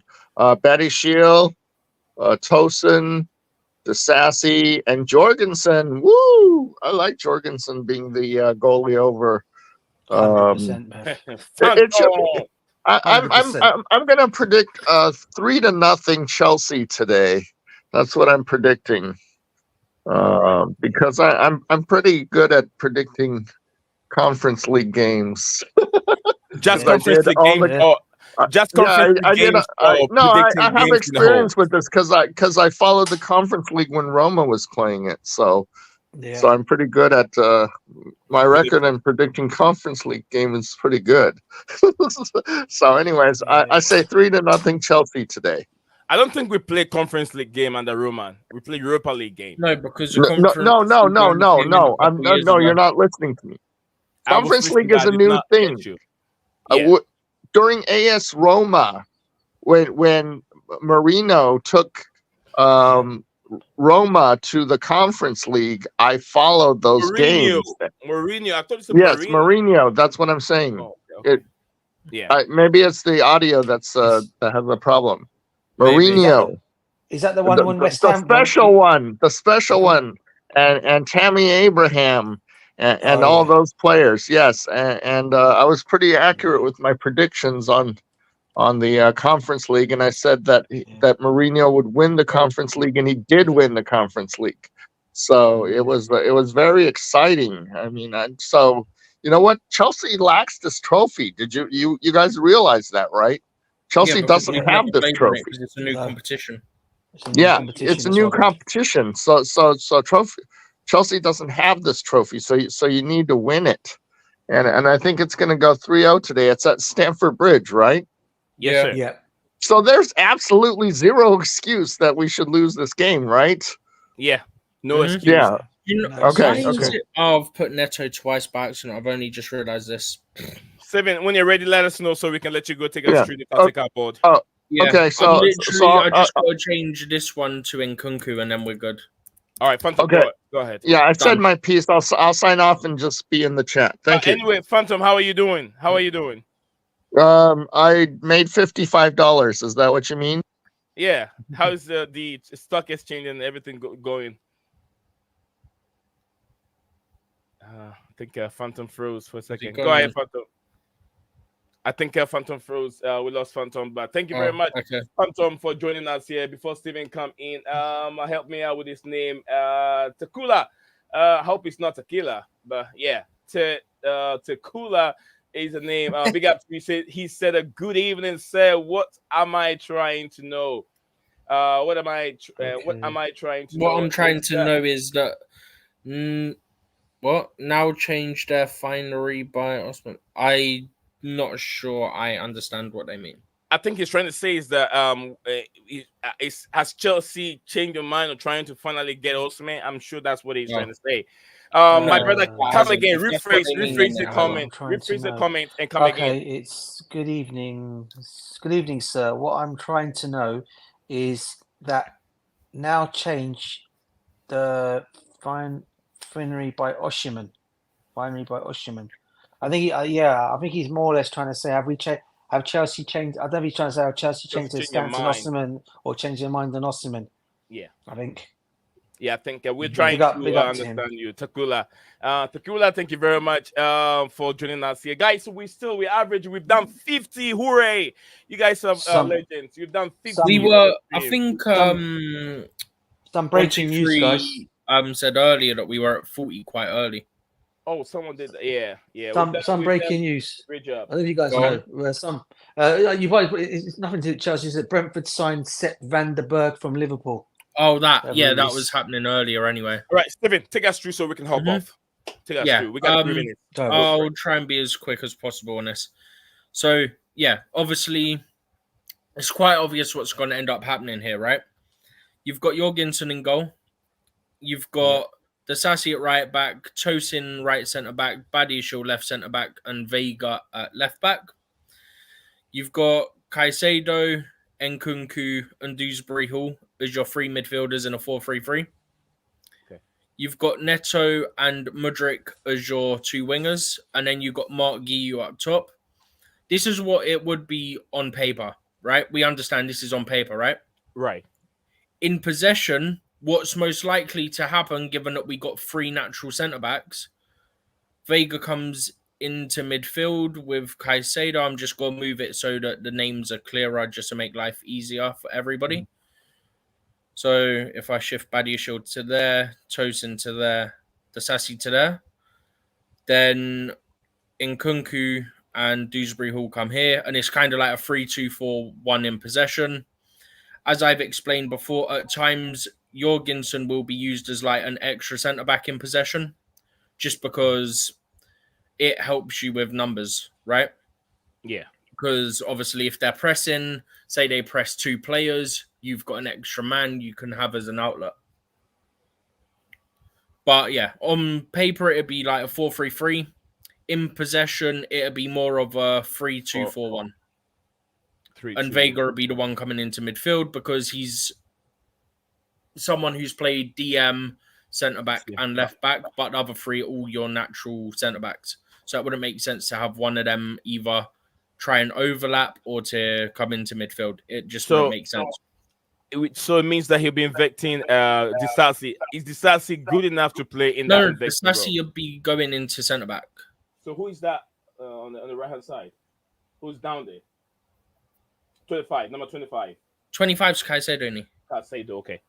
Thank you. So you've got Jorgensen, Disasi, Tosin, and Badiashile. Then you've got Caicedo, Vega, because we're talking in possession now.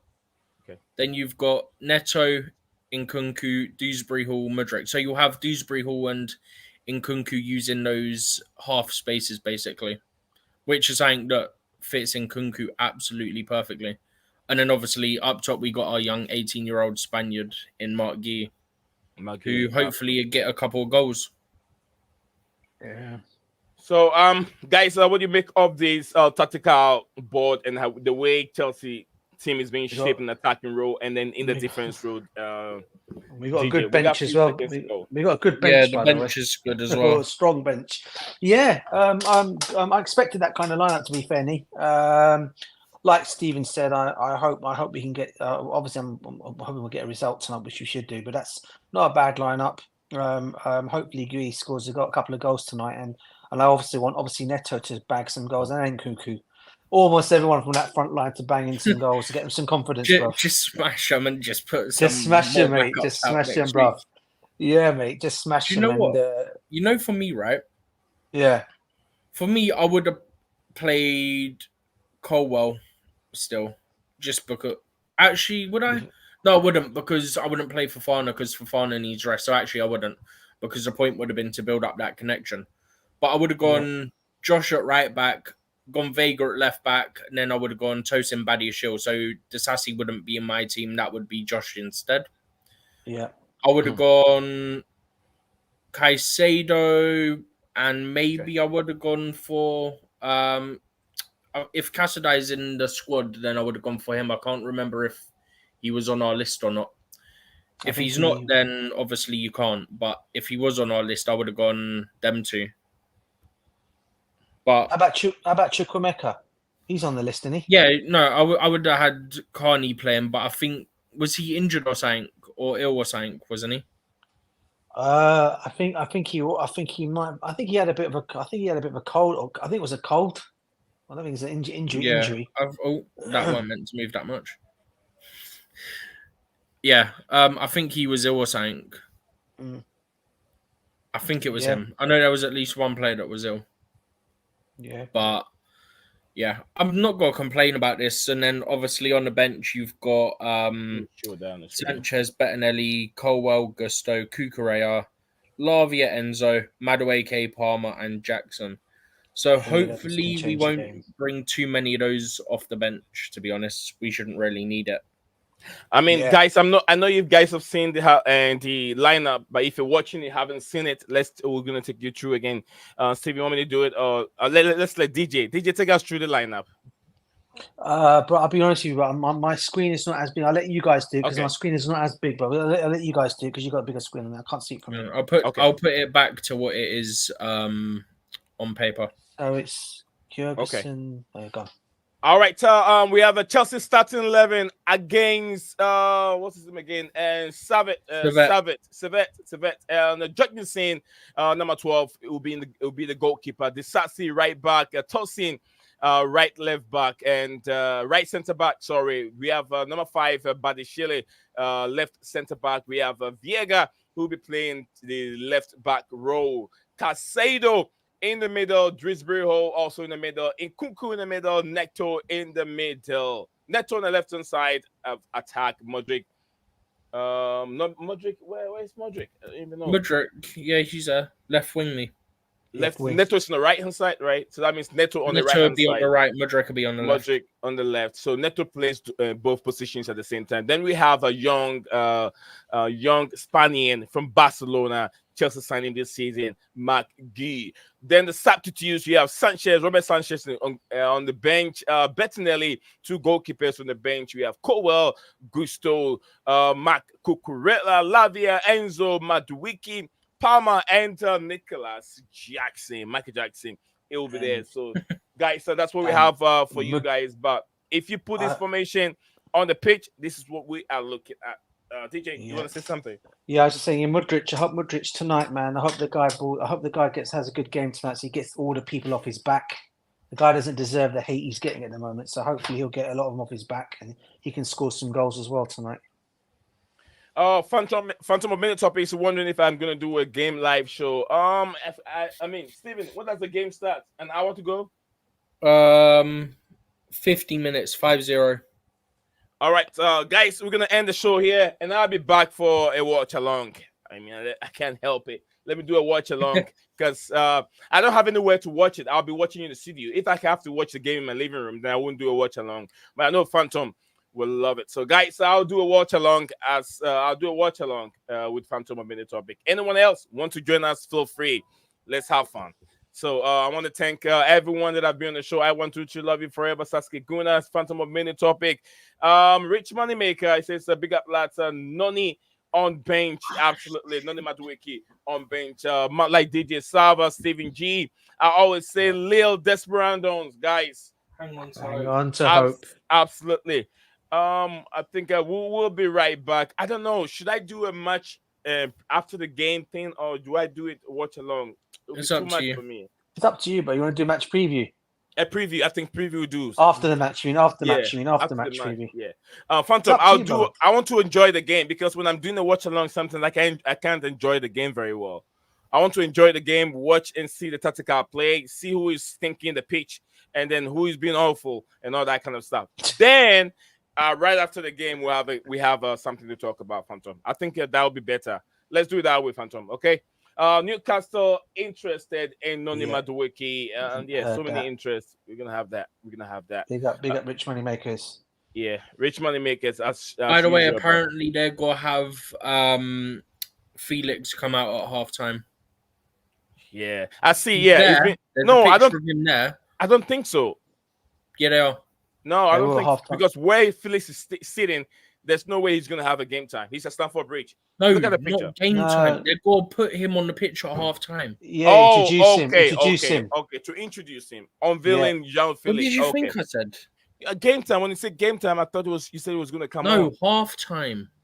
Oh, okay. So yeah, this is Felix right now. See, I have people at Stamford Bridge sending information. They're sending me pictures. So, not that. So, obviously, there's some Europa League and some Conference League games going on at the moment. Yeah. Ajax, I'm sure.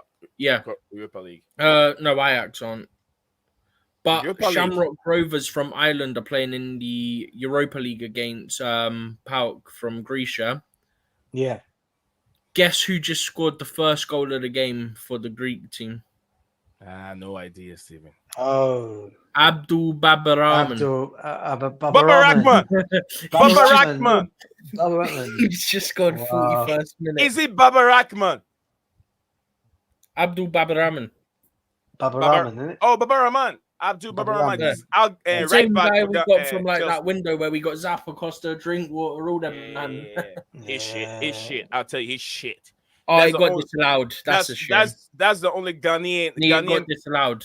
That's a shame. Yeah, that would have been brilliant. No, he's good. He's good. He's been disallowed. He's shit. The disappointing Ghanaian I've ever seen go to Chelsea. That's a bit harsh, bro. He hardly got a chance to play, man. How can you call him disappointing? It's not good. No, it's not good. Can you imagine? Even the whole Ghanaian national team were never in favor of Babarahman to play in the right back row. We got too many good players, even locally. The local league has better players. Yeah, left back. He's shit. What you're saying really is He's a left back, but should be left back in the changing room. I don't even know who brought him. I don't even know how he made it to Chelsea. Honestly, I don't know who scouted and brought Baba Rahman to Chelsea Football Club. Listen, bro. That whoever did that is eight. There's only one brilliant Ghanaian that played for him. His name was Michael Essien, the Bison himself. Yeah, no one can touch that guy from that team. He was one of the best. Christian Atsu was way better. Didn't get a shout out at Chelsea. Christian Atsu was way better. What better than Michael Essien? No. I was gonna say, bro. Christian Atsu was very good, but Atsu was going back to. They should have tried him. He never got a chance to play for the first team. Only preseason. Yeah. Atsu was very good. If you watch what he did, Atsu, may he so rest in peace. May he so rest in peace. In fact, my shirt that I've actually got on has got Essien's name at the back of it. That's how much I've got. Yeah, of course, man. Do you know that? Let me say this, Stephen and then DJ. Do you know that Chelsea did not unlock the full potential of Michael Essien? How do you say that, mate? The guy I thought he was excellent in that midfield. Look how good he was. Essien would have been better playing attacking midfield than even defensive midfielder. Chelsea used him majority of his career. Chelsea had a ridiculous midfield though, and he was one of them. And he was one of them. But he had Mikel, Essien, Ballack, Lampard. Let's not forget Makaleli, yeah. Makaleli, I'm saying in one team we literally had Deco, Lampard, Ballack, Mikel, and Essien. Bro, that's just ridiculous. That's some sick. You know how we're saying that City have OP certain areas of the pitch and that, yeah? That was us with midfield. That midfield is. But what I was trying to say is, if Chelsea have played Mikel in advanced role, he would have been he would provide Chelsea so many goals. Because Obi Mikel doesn't score goals. He's a defensive midfielder. You just said Mikel. Oh, I'm talking about Chelsea. Yeah. Michael Essien. Michael Essien. Yeah. If Essien have played in a more advanced role instead of being defensive, because I watched Michael Essien. I think New Zealand. One of the New Zealand competition that they played in New Zealand. They played finals against I think either Argentina, him and then Messi and others. Yeah. Oh my god. I think his time under 17 with Ronaldinho. Either in the finals, Ronaldinho. What a player he was. He was with Ronaldinho, the competition. And the Ronaldinho, I think Brazil won 1-0 against Ghana 0. If you see Michael Essien. Yeah. Yeah, whatever. I mean, do you know? Speaking of which, bro, do you know Ronaldinho was very close to joining Chelsea? Oh, really? Yeah. I don't know. I think in the end he didn't come in, but I remember the time when he was linked, and he, obviously when it was up, I remember Chelsea made a move for him, and I thought we were going to get him, but wasn't to be, bro. I can't imagine that Ronaldinho's son is in the Premier League. Yeah, I don't get it. Yeah, what's going on? He's not good enough. He's not good enough. I don't know. He's not with the top teams. He's in the mid-table teams. Who's he with at the moment? I think he's in one of those either Championship or Premier League. He's in one of the mid-table teams. The other legends, the other legend's son came over here as well. And Georgie Hadji, remember Georgie Hadji? Yeah, I think his son came over as well. He was something else as well, but unfortunately, I think he went to Rangers, or Celtic. I think it was one of the two, and he was supposed to be something else as well, mate, to come over whenever it ever happened. Patrick Kluivert's son, another one. Yeah, Kluivert's son. The legend's son, they don't perform very well. I'm telling you, Cristiano Ronaldo's son is going to be shit. All he does is, do you know how much money he takes from his dad every week? What's that? This guy makes $50,000 every week. Well, bro, what can you do? He's every week. His dad said whenever he wants to stop it, but when he does it, people are gonna say that you're not treating your son well, you're not taking good care of your son. And Cristiano said he doesn't want to do it. He wants to cut the money down to certain amount. He makes more than even $50,000 a week from his dad. Wow! And he doesn't need to work, does he? Oh no, man. He can retire now. All right, we have Alpha. Oh, yeah, it's back again. Alpha in the building. Ryan. Oh, it's not Alpha. It's Ryan. Ryan, big up to you, Ryan. Big up, knee. Big up, knee. Sorry, some minor technical issues there. Big up the panel. Big up, Ryan. Brilliant stream yesterday and today. Guys, keep it up. Smash those likes. Keep supporting the guys. They're working really hard here, pumping amazing content as always. Big up to you guys. Thank you very much, Mr. Ryan. Guys, if you're watching live, we got 12 of you watching live on this stream. Usually we have about 30-something, 40-something people watching live, but it looks like the game is about to kick off, so everyone is trying to get himself positioned, sit down, chill, and then watch the game. But this is what I want to say. Ryan, Mr. Ryan is one of the top Liverpool fans out there, and he is a great fan of this channel. So he's here to give us some few updates and then also engage in our conversation here. Mr. Ryan, what do you have for us today, Mr. Ryan? Bro, I have zero updates from a Liverpool perspective. We ain't signing no one. You just sold a player, though, didn't you, bro? You sold a player, though, didn't you? We're selling players, but we're not buying anyone. That's what's worrying. Yeah. But I mean, I'll comment on the Jermaine Genius news. You know, that was a big shock. You got more updates on it? You got more updates on it? Because the one I was reading doesn't really make sense to me. I don't get it. But if you have more updates, I mean, I've only read one article on it. I know from what Stephen posted in our Discord group that he was literally live on TalkSport when BBC sacked him, which is nuts. I presume he'd already known, though. He must have known because, you know, his whole demeanor and everything, it was too, I don't know. I've always felt with Jermaine Genius, I think he's an okay commentator. He's one of the better ones. He's a bit weird.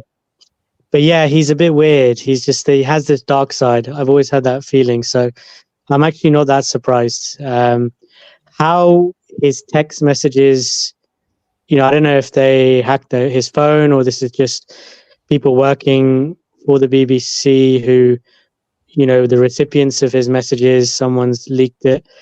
But it's not good for his career. You know, I think his career in the media, whether it's the One Show or TalkSport or Football Focus, Match of the Day, you know, I think his career is really in jeopardy here. It's probably over from a journalist media point of view, which is sad. TNT the other day for your game, no? Yeah, he was. He does TNT. He's one of those that moves around. He's very well respected and trusted, but his reputation's in the bin now after this. You know, very interesting. You know where he's going to end up, don't you guys? No. He's going to end up on BN Sports. That's where they all go. It's going to be Saudi, yeah. Richard Keys, Andy Gray, yeah. Both sacked from Sky, weren't they? So yeah, that's where they all go. That's it. But look at Jimmy Carragher. He spat on someone's face in the car. I saw that video, but he still have a top-notch job as a pundit, and he even have the nerves to talk to Chelsea fans or tell Chelsea owners that they're embarrassment, but they're embarrassing young players and treating young players bad. Who is Jimmy Carragher to talk to Chelsea? I think what Jamie Carragher did was inexcusable. It was vulgar. It was, you know, immature. I think there's just a barometer in there in terms of how you compare and contrast. You know, what he did wasn't necessarily violent. It wasn't racist. It wasn't, you know, physical. You know, he spat, which is bad, but it's forgivable, unfortunately. Jermaine Genius, what did he really do, Mr. Ryan? From what you've read, we don't know. The fact that BBC have just sacked him straight like that tells you it's probably very serious. And from what I was reading, it's multiple people have made complaints against him, not just one person. Why? The truth will come out eventually, but you know, apparently he's also taken down a lot of his social media and he's come off some social media apps as well. So he's on IG and that.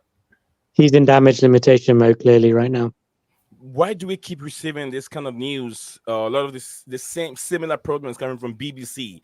Maybe a guy, you know, writing or showing nudity to some employees in BBC. We've seen multiple reports coming back from BBC in the same kind of problems. Why? I mean, BBC don't have a good reputation for a very, very long time in this country. you go back to Jimmy Savile and that whole issue, and yeah.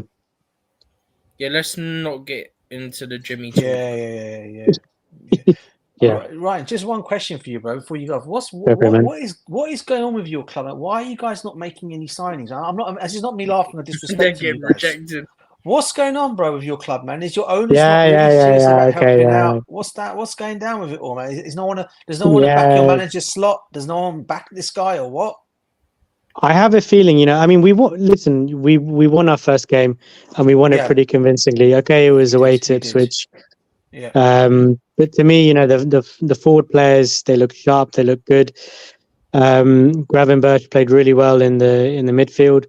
Yeah. I think we want to bring one or two in. It's just, when you got a new manager, he needs to analyze the squad first and foremost. I think he's still in that process of transition.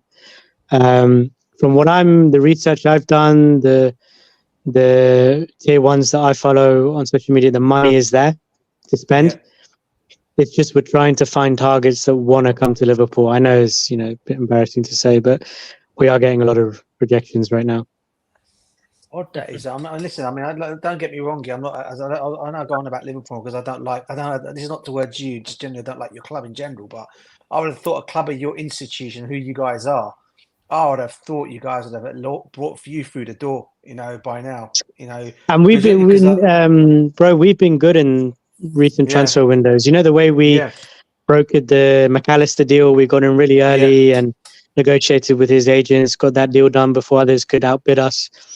Luis Diaz, we were very smart with that. So, hopefully between now and the end of the window, we can bring in one or two, because I think we really need it, especially in the midfield. Yeah. Oh, it's very difficult. Why are they not saying the Americans always Chelsea the Americans? At Liverpool, owners Chelsea are are owned by Americans, apparently. Yes, Mr. Ryan. Nick, can I quickly ask all of you guys? I've only just seen the news about Aston Villa having talks with Raheem Sterling. I don't know how true it is, but what are your guys' thoughts on that? Do you think it's a good move for him, for his career? No. Champions League club? No. That's not the right move. Raheem Sterling, to me, he needs to move away from England to relaunch his career again, because he's going down. I've seen some highlights of Raheem Sterling, and you could ask yourself, doesn't this guy have a football brain? Where's his football abilities? It's not there. His touches are very, very awful. Finishing, awful. Everything is awful about Raheem Sterling. To get away from that pressure and the headlines. Is he a victim of the instability maybe at Chelsea with the change in management and maybe the coaching? Because how is he so good at Man City then? No, you see his goals and assists. No, he wasn't. He wasn't that good in the later part of his career at Manchester City. He was going maybe back. the last season where they decided to sell him. But before that, after he left Liverpool, his first couple of years at Man City, this guy was getting 20 plus goals and assists a season, winning Premier Leagues. He started going down after a while when he was in the news about gunshot and tattoo and all that kind of stuff. It got into his head. He wasn't focusing on the pitch. Then Chelsea bought him. He hasn't done nothing since he moved from Manchester City. We can see on the pitch, Mr. Ryan, that this guy is just missing all these chances. His first touch, his decision making when he gets to the 18 is very, very awful. Penalty kick. I agree. Yeah, he's always been a bit of a selfish player, but I think he's become a very selfish player, especially in the last year. You guys watch the video that I put there. Let me see if I can get that video over here. The guy was like, Raheem Sterling, over here, pass right there, pass right here. Oh, I saw that. I want to shoot that. Yeah. Was that for Cole Palmer, wasn't it? Was that for Cole Palmer when you supposed to? Bro, he done it about 4 times last season. Done it multiple times. No, but I think he was with England. It was with England. You see, I'll say one thing, Ryan. What I don't understand, I know this is not just in general with the media out there, right? I don't know if this might hit my channel or something. I'm not so sure if it might hit my channel. When he didn't get picked for the England for the England team for the Euros, right? People were like saying, "Oh, he didn't. He's had a bad season. He's this and he's that." Okay, doesn't deserve to be putting in the England I team. know where This and this that. is going. All of a sudden now, right? You know, he's world all of a class. sudden something. He's world class now. He's had a bad season at whatever. Chelsea are treating him like dirt. He's all of a sudden become an England international again. Yeah. Yet they were all firing shots at this guy last season. Oh, I hope Gareth Southgate doesn't put him in the England team. It'll be the biggest mistake we make. And all of a sudden, he's had a little situation at Chelsea where Chelsea have looked at him and said, look. I personally look, as much as whatever people have just said about him, I actually do feel sorry for him a little bit because I actually think, you know, we could have handled it a little bit better, as I said before. But there was obviously something leading up to it. Maresca did actually talk to him and say to him, actually spoke to him again the day before the match. This is the situation. Obviously, it's just imploded after that. And all of a sudden, everyone from all the so-called football experts out there getting on Chelsea. Oh, we're a bad club. We're a mediocre club. We're this and we're that. We're this and yet when Raheem Sterling wasn't picked for the England team, everyone was saying, brilliant. That's a great move by Gareth Southgate. Excellent. Now, all of a sudden, he's become great in everyone's eyes because it's Chelsea Football Club. It's one of those things, bro. It is one of those things. And if he does get a move, look, I for one don't have no hate towards Sterling or no what do you call it towards him. I hope he does get the right move. If he stays in the Prem, brilliant. I hope he can stay in the Prem for if he wants to stay in the Prem. I think he's still good enough to be in the Premiership for me. But obviously Chelsea's not the club for him to be at. I heard, surprisingly, a couple of days ago that Arsenal were looking at him. Well, why does that surprise me? You know, they've taken all out of the players that retire, innit? So I'm not saying he's retiring time, but he could go to Arsenal and build up his career again. I'm going to take a very, very big risk over here. I hope it doesn't affect the stream that I've done today. It's been a very, very good stream. I'm going to try it. But I want you guys to listen to this. Watch this and tell me what is going on here. Don't do it. Don't risk a copyright. Yeah. This is not Premiership. This is England game. It's England. Still probably end up with a copyright. Let's if it comes, I'll trim it. I'll trim that video off there. But let's see. All right. It's when he's going, pass it, you head, pass it. Sterling, pass it back to him. He's onside. Pass it back to him. He's onside. Don't dive. Yeah, did you guys hear it? No. Yeah. But I know the exact audio because I've watched it a million times. Yeah, same here. That's why I was saying it as it happened because I knew exactly what it was. Yes. But that's what I'm trying to say. You know, all of a sudden he's become that bad player, and yet all the fans are saying, "Don't choose him for England, please. Don't have him in the England setup." Well, what can we do? When you watch something like this, how would you feel, Mr. Ryan? If you had a voice like pass to this guy, don't dive, you fucking idiot. You get what I'm saying? It's very annoying. I get what you're saying. I wanna mention, Rio Ferdinand. He's a friend of Raheem Sterling. He's come out and defended him and criticized Chelsea in the last few days. Yeah. He's mentioned some things about how, Raheem Sterling's nickname at Chelsea is Uncle Raheem. A lot of the young players call him Uncle Raheem because probably like a joke, in a joking way, because, he's a lot older than them, but probably also, they look up to him. He's a role model. Raheem supports them. So I guess from that perspective, it's a bit sad that he is leaving the club, and he probably has a good relationship with the young players. And the other thing as well, Nee, it's if you compare Raheem's stats last season to all the other Chelsea wingers, I think only Cole Palmer outperformed him. He had something, was it like 8 goals, 10 assists, something like that last season, Raheem Sterling. So statistically, he's done a lot better than the Maduekes and the Mudriks in that squad. So again, from his perspective, I can understand he's probably a little bit cheesed off. The reason why I understand what you're saying. The reason why Sterling's situation is very, very, it makes his situation stands out. Is look, Madueke is a very young player. He's got room to develop.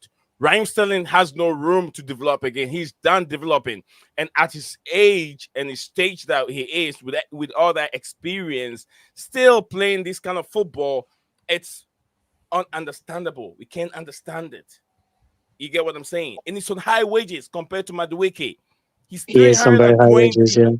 Yeah, 320 a week, and you can't score 10 goals a season for Chelsea for how long you've been there. Penalty, you're wasting penalties. You're fighting over penalties, you give it to you, you waste it. Free kick, we're still looking for that ball. It's over the shed at north and east south. We're looking for it. We still haven't found Over it. the Matthew Harden stand. Yeah. Wherever the ball went to, it's been almost about 3 months now. We're still looking for that ball. We can't find It's it. longer than 3 months. Yeah. Sounds like And listen, this ties into this. We've seen a lot of ex-players last couple of weeks come out and criticize Chelsea Football Club live on media. Daniel Sturridge, Rio Ferdinand, Jamie Carragher, Gary Neville, and they have a right to defend. They have a right to defend Raheem Sterling. That's fine if they're friends with him or whatever. Right. But you need to get facts right, and you can't just blast Chelsea. They're not doing anything unlawful. They're not doing anything unethical. Yeah. The new manager doesn't want the player in his squad. He doesn't think he's right for the way he views the winger. But that's no reason to bully and discredit Chelsea Football Club. By the way, Simon Jordan did a column and also spoke on TalkSport earlier defending Chelsea again, by the way. The thing is, I don't agree with everything he says, yeah. I think he can be a bit of an idiot, yeah. But the difference is he's owned a football club. He knows how it works. These other people are speaking, they got no clue what they're talking about. He's been there, he's done it, he understands it. He did a column. I don't know if I sent it. I didn't have the full thing. I had the majority of it, and it was saying basically column how this strategy could end up working. Like essentially, it's risky, but it could end up happening, etc., right? But he did a whole article in it. I don't know who he was writing for. Steven, I know what you're talking about. I listen to this man, Summer Jordan and Graham Souness every morning on TalkSport. No, but I'm saying he also wrote a massive column in a newspaper as well. I think whenever he speaks on Chelsea, I always salute this guy. He supports Chelsea very, very well, and he knows. He even said Chelsea were going to be in the top 4 last season, and it never happened. Yeah, he said that. Because he probably see what people don't see. And I'm very surprised. I know DJ Sav wants to come in and he has something he wants to inject into the conversation. I'm very surprised why Mikel Obi, who before he wasn't going on the owners, but now it looks like he's trying to follow certain kind of a trend for him to for people to believe that this Mikel Obi he's cool, he's a legend, so this and that. You Mikel Obi yourself were being sent out of Chelsea because the manager did not like your style anymore. And I'll tell you to be honest with you, I'm a Ghanaian, and at that time when Mikel Obi was playing for Chelsea, I think at that time I was still in Ghana. You know how we call Mikel Obi? We call him back. He was never progressive with his passes. Always when he gets the ball, he turns around and plays a safe pass and then take the ball back. Jorginho. Yeah. So, but then I swear in the national team, he played more of an attacking role, no? Yeah, but he does that calling back thing at Chelsea all the time, and he thinks it's that. Yeah. Okay, I'm done, so I have to sit down here. People have to listen to me. I don't listen to that bullshit thing that he does on that green channel thing. I don't listen to it. Just quick, right? I've just seen this, right? So it's from Sammy Mokbel. I think it's Daily Mail, but he's actually one of the reliable ones, yeah? Yeah. He said, in June, Sterling spoke to former City teammate Tosin Adarabioyo to convince him to reject Newcastle for Chelsea. He made the same call to Cole Palmer 12 months earlier. From Sterling's perspective, he remained central to Chelsea's operation. Let me just quickly say this. Thank you, Sterling, but now we got 3 if you include Lavia, former City players who can now do that job for us. We don't need you, and you've been disrespectful to the club, so you can get out. Thanks for getting us Palmer. Thanks for getting us Tosin as a depth player, yeah? But now we've got 3 former City players outside of you, yeah? And they can do that work for us. That's all good. Just send Cole Palmer to talk to him. Fine. Easy. Done. But yeah, I've got to hop off anyway, and we've got 20 minutes of the game as well. I was just going to say. Go ahead, DJ. I was just going to say, Rio Ferdinand, going back to the whole Raheem Sterling thing, Rio Ferdinand's come out. I get he wants to take up for his mate and stuff, but I mean, does he ever forget how Manchester United treated Roy Keane and got him out of the football club, or has that just been long forgotten? Paul Pogba, another one. Mhm. I mean, Yeah. Cristiano Ronaldo was treated badly by Another by one. Ten Hag. I mean, people forget all about this, but I think all it comes down to, because of Raheem Sterling, who he is, and because he's I don't want to use nationality as a what do you call it, but I think it's because of that reason they're more on it, because of that reason. He was an England international, and basically it makes more headline news probably than a Ronaldo or a Roy Keane or a Paul Pogba. But all these guys have been treated the same way. When it comes to Chelsea, though, we are the worst. Well, to these people, the worst scum on the earth. And that's what it all comes down to. And look, at the end of the day, look, I understand why people. I can understand the situation where Raheem Sterling wasn't great. I always said it could have been handled a little bit better. Yes, he did the bad thing, doing what he did as well. So he should not have come out of that as well. I'm trying to look from two angles. All right. But the bottom line is the manager's made it clear to me he's not going to be part of his plans. I don't know what more the manager can do. If that was Pep Guardiola, I mean, sure, you can bet your bottom dollar Pep Guardiola must have had that conversation with Raheem and said, look, Raheem, you're not longer part of my plans anymore. We're going to sell you on. I mean, why is that different to what Chelsea have done? Do you get what I'm trying to say? I keep saying when it comes to Chelsea, Chelsea's always the ones in the bad books. And I don't know. I just don't get Yeah, it's just a bit I of a agree weird with one. that. I feel as though Raheem, he needs to get a move on here, because we've got Yeah. only a few days left to the end of the transfer window. I'm pretty sure he hasn't given up on representing England. He wants to get back into the England squad. The last time he played for England, I think, was the qualifiers for Qatar, maybe the World Cup. So it's been quite a while. So he needs to make a transfer now. Just get on with it.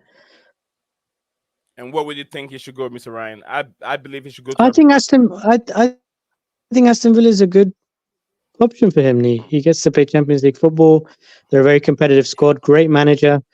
They like to play, an attacking brand of football. I think it's a good option for him. Do you think Aston Villa will pay 50 million for him? Because that's what the asking price is, apparently. That's what Chelsea want for him. I reckon they might do loan with obligation to buy. That's the feeling I'm getting. Yeah. But I think I don't think they'll commit to 50 million. I reckon maybe 35, 40. Yeah. Yeah, and his wages is quite high as well still. So because don't forget, he still holds the cards, Raheem Sterling. I think he's got about 3 years left on his contract. So he could just do what Winston Bogart did all those years ago. Everyone remembers him. We signed him so many years ago. I don't know if you guys can remember him. You probably guys don't remember him, but back in the old 90s, we had a player called Winston Bogart who we signed from Barcelona. He was a Dutch defender. And basically, he came to Chelsea, hardly got a kick of the game. It was on good wages. He actually sat at the football club for the last 3 years of his contract, or whatever it was, and didn't move anywhere because I ain't going anywhere. I got good wages here. And he actually left after his contract ran out. Then he left the football club. So if Raheem Sterling wants to be a bit of a, say, you know what, I don't need to go, he could sit and do the same thing. But it just means he won't play football. But I don't think he's the kind of guy, though. He doesn't come across to me as the kind of guy, though, that will not want to be playing football anymore. I think he'd want to go out there and go and end his career on a high. So, for him personally, I can't see him doing a Bogart. But if you guys ever remember him, go and do a what do you call it? Check on Google, guys, on Winston Bogart at Chelsea, and you'll know what I'm talking about. Thank you very much, DJ. Sorry. Yeah, that's right, bro. Okay. Thank you, Rich Moneymaker. Thank you very much. Swati said, good lineup. Let's go, Chelsea. Rich Moneymaker said, yes, we should have Isak. Phantom wants Chelsea to get Isak. Phantom said, sell us more Salah. Guys, will you take Salah back? I don't know, but we'll get into that. 3 players were open for Sterling. 3 players were open for Sterling. He didn't do that. He went until he went to dive on the floor. Andrew Agula, Andrew, thank you very much for joining us here. He said that Osimhen is the 9 of area super necessary. Yes, he means that Osimhen is a player that Chelsea need and it's really necessary. We have to bring him to the football club. Rich Moneymaker said big up update on Villa looking at Raheem Sterling. Thank you very much. We're still even talking about him a few seconds ago. Thank you very much, Rich Moneymaker, for that update. Says big update. Trevor Chalobah would not go to Crystal Palace. Newcastle still wants to fight for the defender. I'm sure he didn't finish typing. But anyway, that's what we have on the show today. We've discussed a lot, and you guys are legend. You guys have contributed a lot. But before we go, I'd like to show this one more time. So those that have a sympathy and what I say is sympathy or empathy or whatever for Raheem Sterling, so you know that this is what you're getting if you have a player like Raheem Sterling. You get that one. You get that one right. I think Discord is not giving me. So No, I can't see it. yeah, I'll get this one more time. Ryan, probably you've even seen it already. Okay, yeah, I can see it now. Yeah. Pass to Sterling, dickhead. Here we go. Ryan Sterling, pass him. Sterling, pass him back. Sterling, pass it there. He's there. He's on side. Sterling, pass it to him. Sterling, what you doing, dickhead? He's right there. Pass it to him there. Sterling, don't die. Don't die. Fucking hell!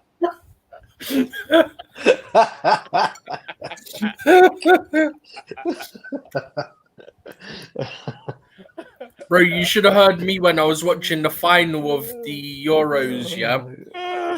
Bro, when I was watching that final of the Euros this summer, yeah? I kid you not, yeah? The second Palmer scored and we sat back, yeah? I was like, we got to bottle it. Then they scored, yeah? And I kid you not, I was watching it with some guy from, like, the US because he was streaming it, yeah? But he don't normally watch football. But he'd put like some money on and that, innit? And all you hear all of a sudden is just boom, and just slam down my drink. I was like, fuck this. Ryan, watching this video, would you be upset if Chelsea going to sell Raheem Sterling? Will you be upset? There's a lot of compilation, bro. If you see those touches from Raheem Sterling and Ben Chilwell, Raheem Sterling, bro, if you see some of those, you'd be angry. You'd be like, okay, it's about time. You know, Chile, I've always felt there's a player in there. I know he's been unlucky with injuries and stuff. I wouldn't mind him at Liverpool, I have to be honest. If Liverpool bid for him, I'd actually like to see him in a Liverpool shirt. Ben Chilwell.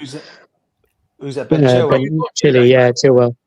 I mean, Chelsea, I'm not going to bash Chilwell. I think he's a decent, more than competent fullback. But yeah, Raheem, I've seen the video you're talking about. It's circulating on social media right now. Yeah, it's not great. I saw one this morning. It was like 3 minutes long, and he's just fluffing all his passes and not passing to teammates and stuff. I saw that. Yeah. It's not great. The one where it starts off. So someone's got the clip of when he was asked, if you have the chance to pass to a teammate in a better position, how likely are you? And he goes, very likely. Yeah. And then they've just done a video of every time last season. There's about 4 or 5 times he could have passed it to someone who would very likely score, and he just took the shot. Yeah. You guys remember that Wolves game, The Steven? more times I see it, the more angry I get at him. I didn't think it was possible.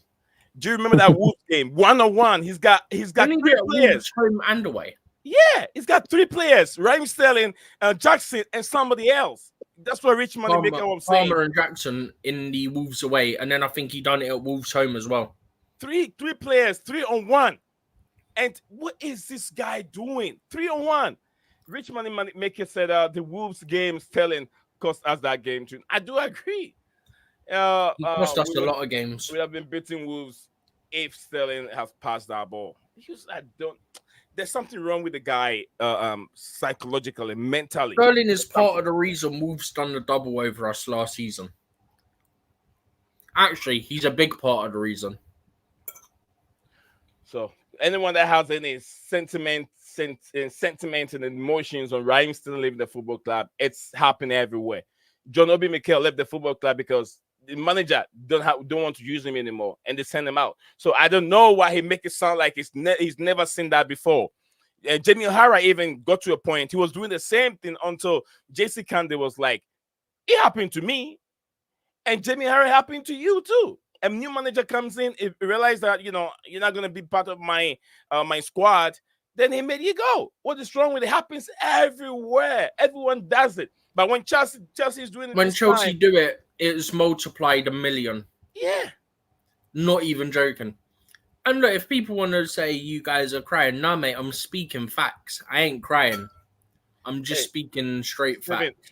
Stephen, I'm watching some games right now, and there's a lady from I think Britain, Asha Smith.